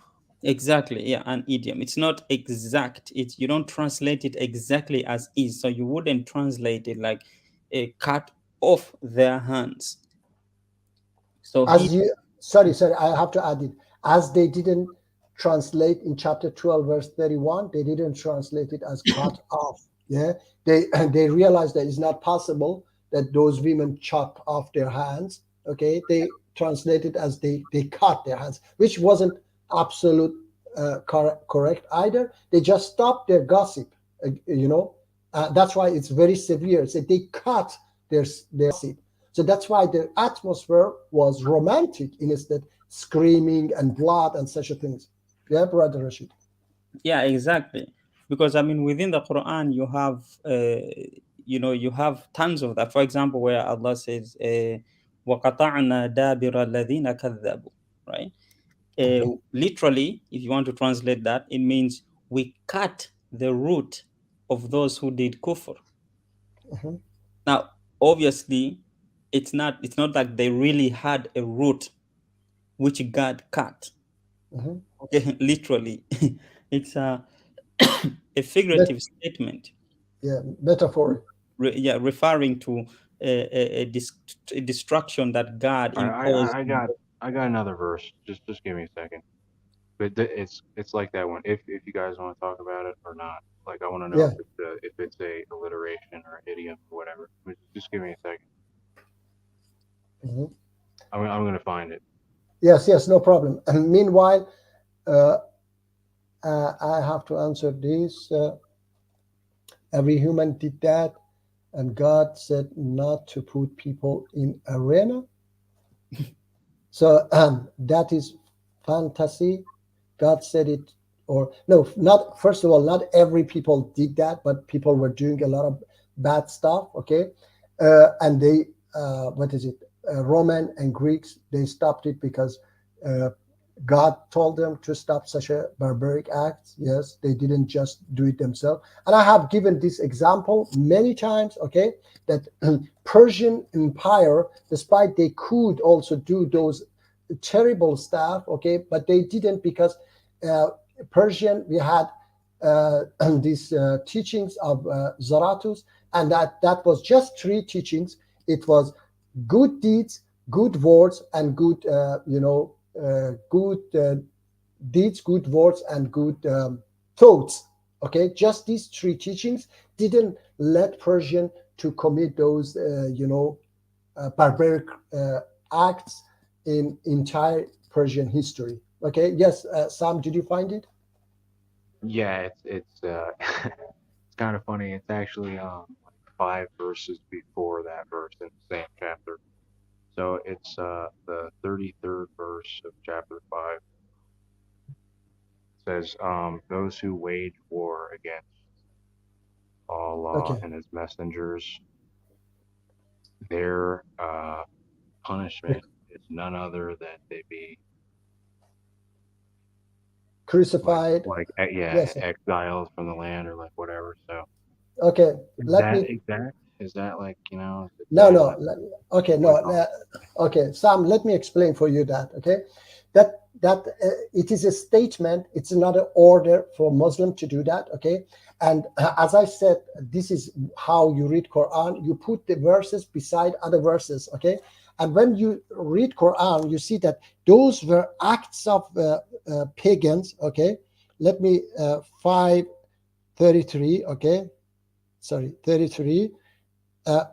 When you read chapter 7, verse 124, and Quran says that Pharaoh says, I will certainly cut off your hands and feet on opposite sides, then crucify you all. Chapter 20, verse 71 says, the Pharaoh says, he said, Have you believed in him before taking my permission? He is surely your great one who has taught you magic. So I will cut off your hands and feet from alternate sides, and I will crucify you on the trunks of the palm trees, and you will come to know which of us is greater. Blah, blah. Chapter 26, verse 49, Pharaoh said, you expect the word of Moses even before I granted you the leave to do so. Surely he is your chief who has taught you magic. Soon shall you come to know. I shall cut off your hands and feet on opposite sides and shall crucify you all. So these are what pagans were doing to each other. So Allah says that if you fight the commands of Allah, this is what happens to you. But it doesn't mean that it is Muslims who do that to you. It is like to say, you live by sword, you die by sword, okay? So it doesn't mean that we will kill you, okay? So this is what they were doing to each other. And if you do not follow Allah's commands, Sam, okay, then you have to live in a world where you get shot, you get killed, you get crucified, okay? Sorry? You're being serious with me? Yes, I'm serious with you, because it doesn't say, oh Muslim, look. I can't just do whatever I want? Sorry? I can't just do whatever I want.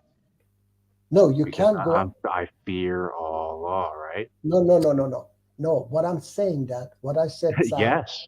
No, wait. Sam, what I said to you is that if you go crucify people, if you go chop off people's arm and hand in opposite side, then one day somebody else do that to you, okay? So if people don't follow Allah's commands, this is what happens to them, okay? If you, for example, if you use drug, okay? If you do not follow the command of the government that you don't have to use drugs, okay, then you die from the drug. It doesn't mean that the government is going to kill you by the drug. It means that you die, you get punished by your own actions, okay? So it doesn't say, that verse doesn't say that I have the right to follow the command of the Pharaoh and crucify you. I have to follow the command of the Pharaoh and chop your hands, from alternate side and so on. All right. So this is not what I have to do. This is what pagans do to themselves. Okay. If they do not follow the commands of Allah. And then the next verse. Are you sure? Yes, I'm sure. Yeah. If you read the verse, I said, if you read the verse, you see that it is not a command. It is a statement. Okay. It's a passive words. Understand? Command is that when it says, Allah says, oh Muslims, go and fight.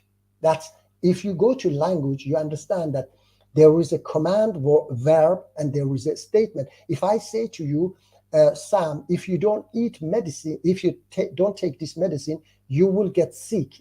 Sorry, you have to eat this medicine. You have to, in English as well, is not order. It is a statement. But if I say you must, that's an order. That's from me. Understand? I don't know if, I have read it, this one in English grammar. Okay. Have to is not an order. It is a statement. Okay.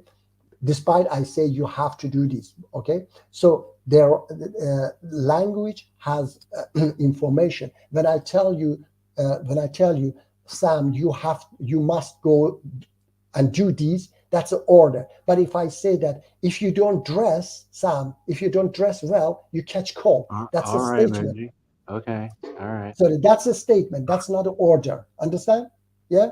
So Quran doesn't say Muslims go and chop off people's arm and then crucify them. Quran doesn't say that. Oh, Muslims. Well, let me just say something though, Muji. Without people actually following those verses, you wouldn't be sitting here talking about Islam. Without people, you should be thankful that people in Islam obey Allah. Mm-hmm. Yeah. Okay. I hope that I've answered that. Brother Rashid, do you Yeah, have yeah. any point? You answered it pretty good. That Yes, very good. question Thank about you. that particular verse, anyway. Yeah, thank you. Anybody And has Rashid any? too. Thank you. He's like Anybody? the guy who knows everything with Arabic and all that. So it's pretty good. Mhm. Yeah, thank you. So please, I have heard this many times. If I say, Peter, you have to wear clothes, otherwise you catch cold. It is a statement. It's not an order to Peter. So, okay. I would like to add something to that Yes. verse, if Yes, it's please. possible. You see, if I say, and this is, because sometimes it is easier when we bring certain words out of the Quran and remove this religious connotation before people actually understand it. Because when you speak from a religious connotation, then people tend to pick at everything that you say, try and find fault in your argument. But in a very easier way to understand this, if I say, the only end result that would come out of us going to war with America would be that we would get our hands and feet blown up, or we would be blown to pieces. Let's say I said such a statement. Exactly the same way how the verse has structured it, right? The only end result that would come from us going to war with America would be that we would either get blown up, or would have our hands and feet amputated or severed, or would be displaced from our homes. Now, if I say such a statement, obviously I'm not commanding anything, am I? No, it's rather a prediction. Exactly. And that's the Yeah. exact same way that the verse is structured. And it Yeah. gives you that the only end result, the only recompense, the jaza, the thing with that, the outcome that would come out of, the thing that will come out of you going to war against God and his messenger. That's why it gives the different things would be أو يقتلوا أو يصلبوا أو تقطع أيديهم وأرجلهم من خلاف أو ينفوا من الأرض.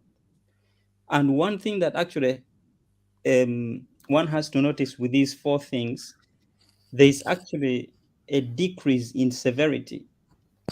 Now, you have the qatalu, which is the execution, and you have this word salab, which is typically translated as crucified.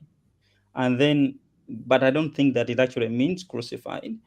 And then you have tuqatta aydihim wa arjuluhum, you have the cutting off their hands and feet thing.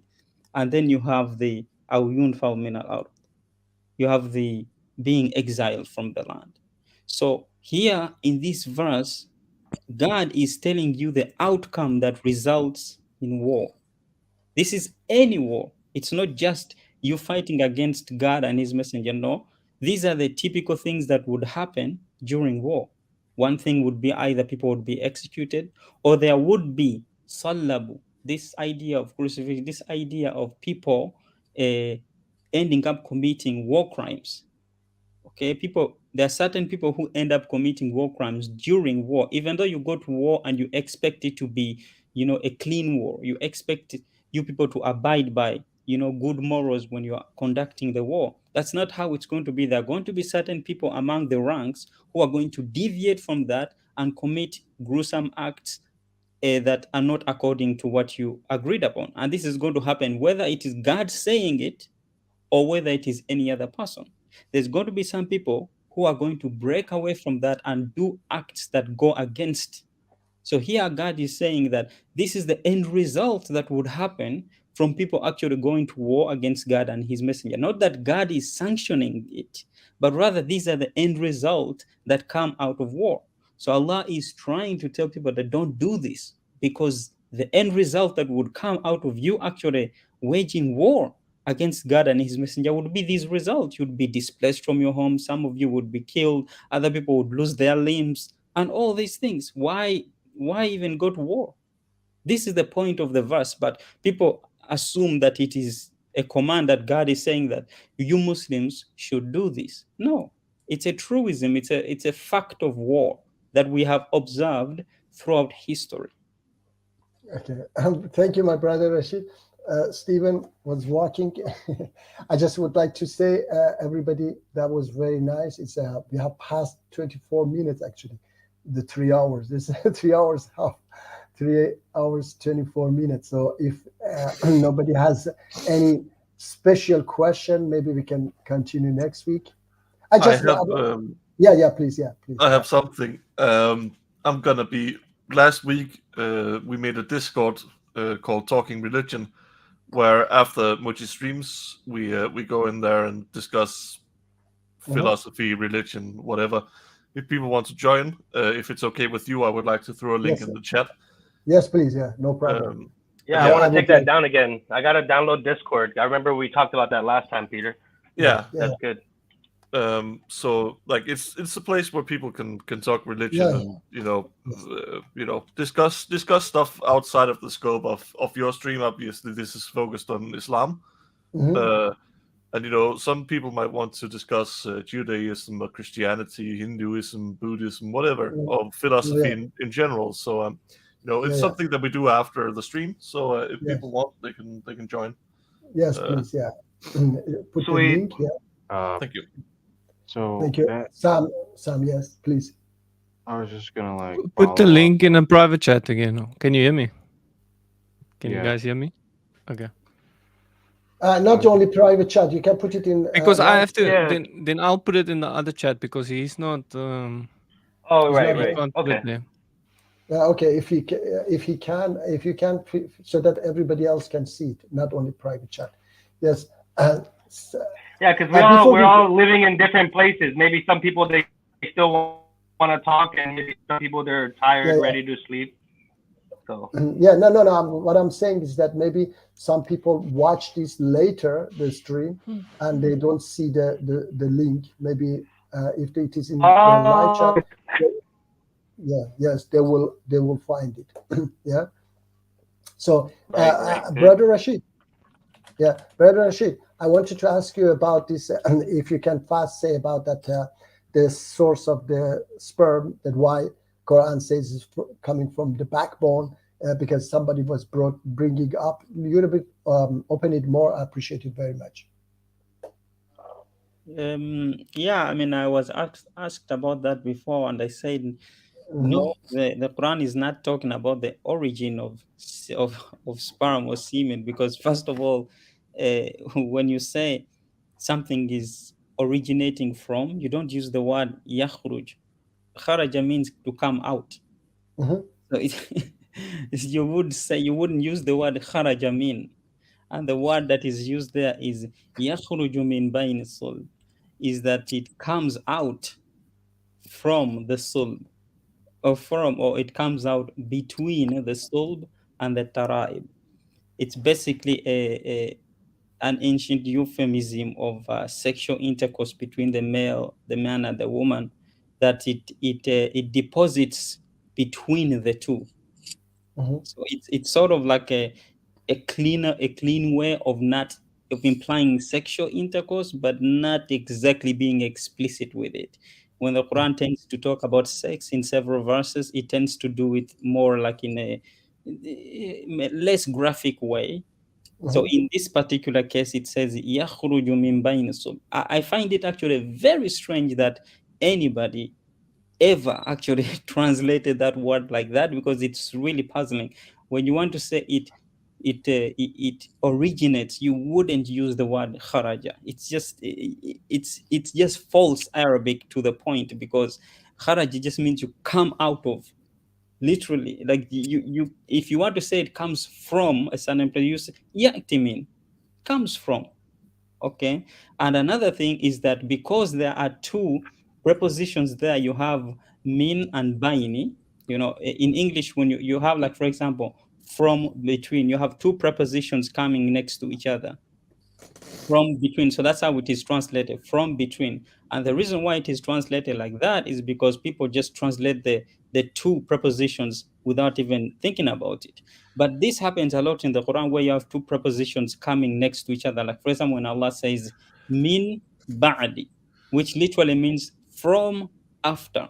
But when you translate that, you don't say from after. Like, It's just weird. Okay, so you just say after, but you add the min to emphasize. So here when it says yakhruju min bayni, it's actually just bayni. It comes out between. Okay, but people Peter has a question, it seems. It's more of an intervention. I was just waiting for Rashid to finish up. It's regarding something that Mr. Tree wrote in the chat over here. He said that if there's so much room for Arabic mistranslation in that Muji and Rashid disagree with 95% of other Muslims, why did Allah choose Arabic? And I think it's a bit of a misconstrued question, given that there is also so much room for misinterpretation of the Bible. The Bible was written in Latin originally, something that we now call a dead language. And still, Christians can agree on what is actually said in the Bible in many ways. Of course, languages are going to have their quirks, and there's a lot of different ways to interpret languages. Given that, of course, in my own language, Danish, we have the same words for beck and hill. But it's about the context in many ways, and mistranslation and such will happen because it's a restriction of the language that we have set upon ourselves. If we don't have more words than we do, we see it in the Bible. We see it in largely popular philosophical works. There's always a different way to interpret something. No, it was in Hebrew originally, but it was most popular in Latin, just Joe, of course. Nevertheless, never mind. It's still, given that our languages aren't as like massive and diverse as, for an example, Hebrew is, which is a very expansive language in many ways. Into New Testament is Greek, not Latin. Fairly certain it's could I write a good, no confusion. I'm not going to get into all of that stuff. No, it will take a long time. Okay, and we can continue next week if everybody agree. I have a last question, Muji. Last question. Then we can go. Who does this look like, Muji? Who does this look like? Which one? Who does this look like? I don't know, actually. Who does it look like, Muji? I don't know. You don't know? No. You don't know? You don't know? Oh, okay. Oh, yeah. Yeah. It's his pick that he uses on Discord. He uses that. So we'll see you there on Discord, perhaps. Do you want me to talk about that question you asked me about the verse in of the embryology? Actually, thank you very much. Because did you understand that? So I don't have to. Yes. No. Because I played videos. Yeah. That scientists they were explaining, and then I said that the verse doesn't actually say the steps. Yeah, I said it as you said. It says just what it happens there. If you want, you can just say it fast, short. What do you want to say? Yeah. I mean, very quickly, because when people read it, they see the word thumma, which they translated as then, and assume that it's implying a stage by stage thing. Allah talks about the alaqa, then he did this, then he did, because because the word thumma is used. But I mean, this is also found in other places in the Quran, and the way it is used there, it's used differently. So you have, for example, in the Quran, in chapter 7, where Allah says, وَلَقَدْ خَلَقْنَاكُمْ, we certainly created you, ثُمَّ صَوَّرْنَاكُمْ, then we shaped you, ثُمَّ قُلْنَا لِلْمَلَائِكَةِ اسْجُدُوا لِآدَمَ, then we say to the angels, do sujood to Adam, prostrate yourselves to Adam. So here you have then you have we created you, referring to the human beings, the shaping of the human beings, and then saying to Adam, to the angels, prostrate before Adam. So you have the prostration to Adam happening if that is the understanding happening after the creation of the human being, the creation of the human beings, not human being, but human beings, and their shaping.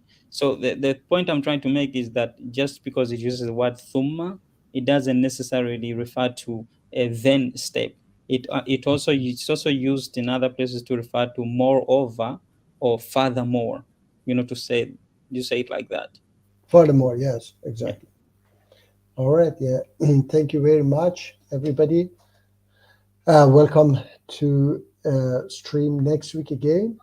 Thank you, my brothers, Brother Rashid, Peter, Sam, Martin. Just Thank you Muji, for being God there. bless you guys. God See you bless on the you. Discord, Everybody. perhaps. Yeah. Okay.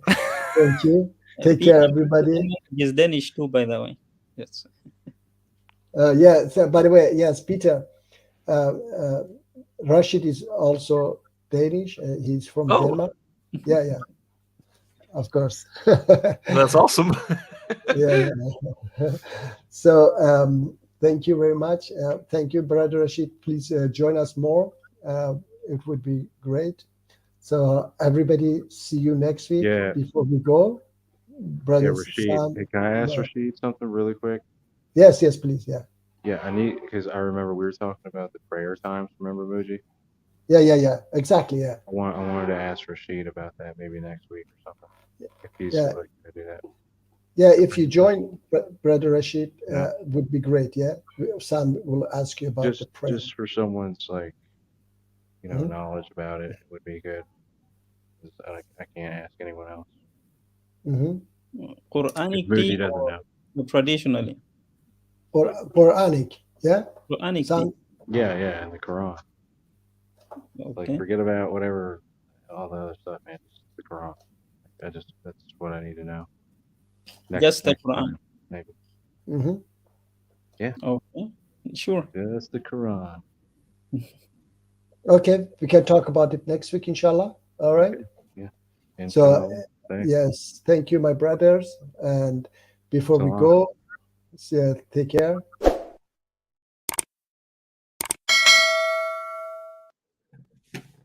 Take care, everybody. Salam alaikum. Ramadan Kareem once again. Thank you, Peter, to be here, and Martin, everybody. Take care. Bye. Bye. Bye-bye.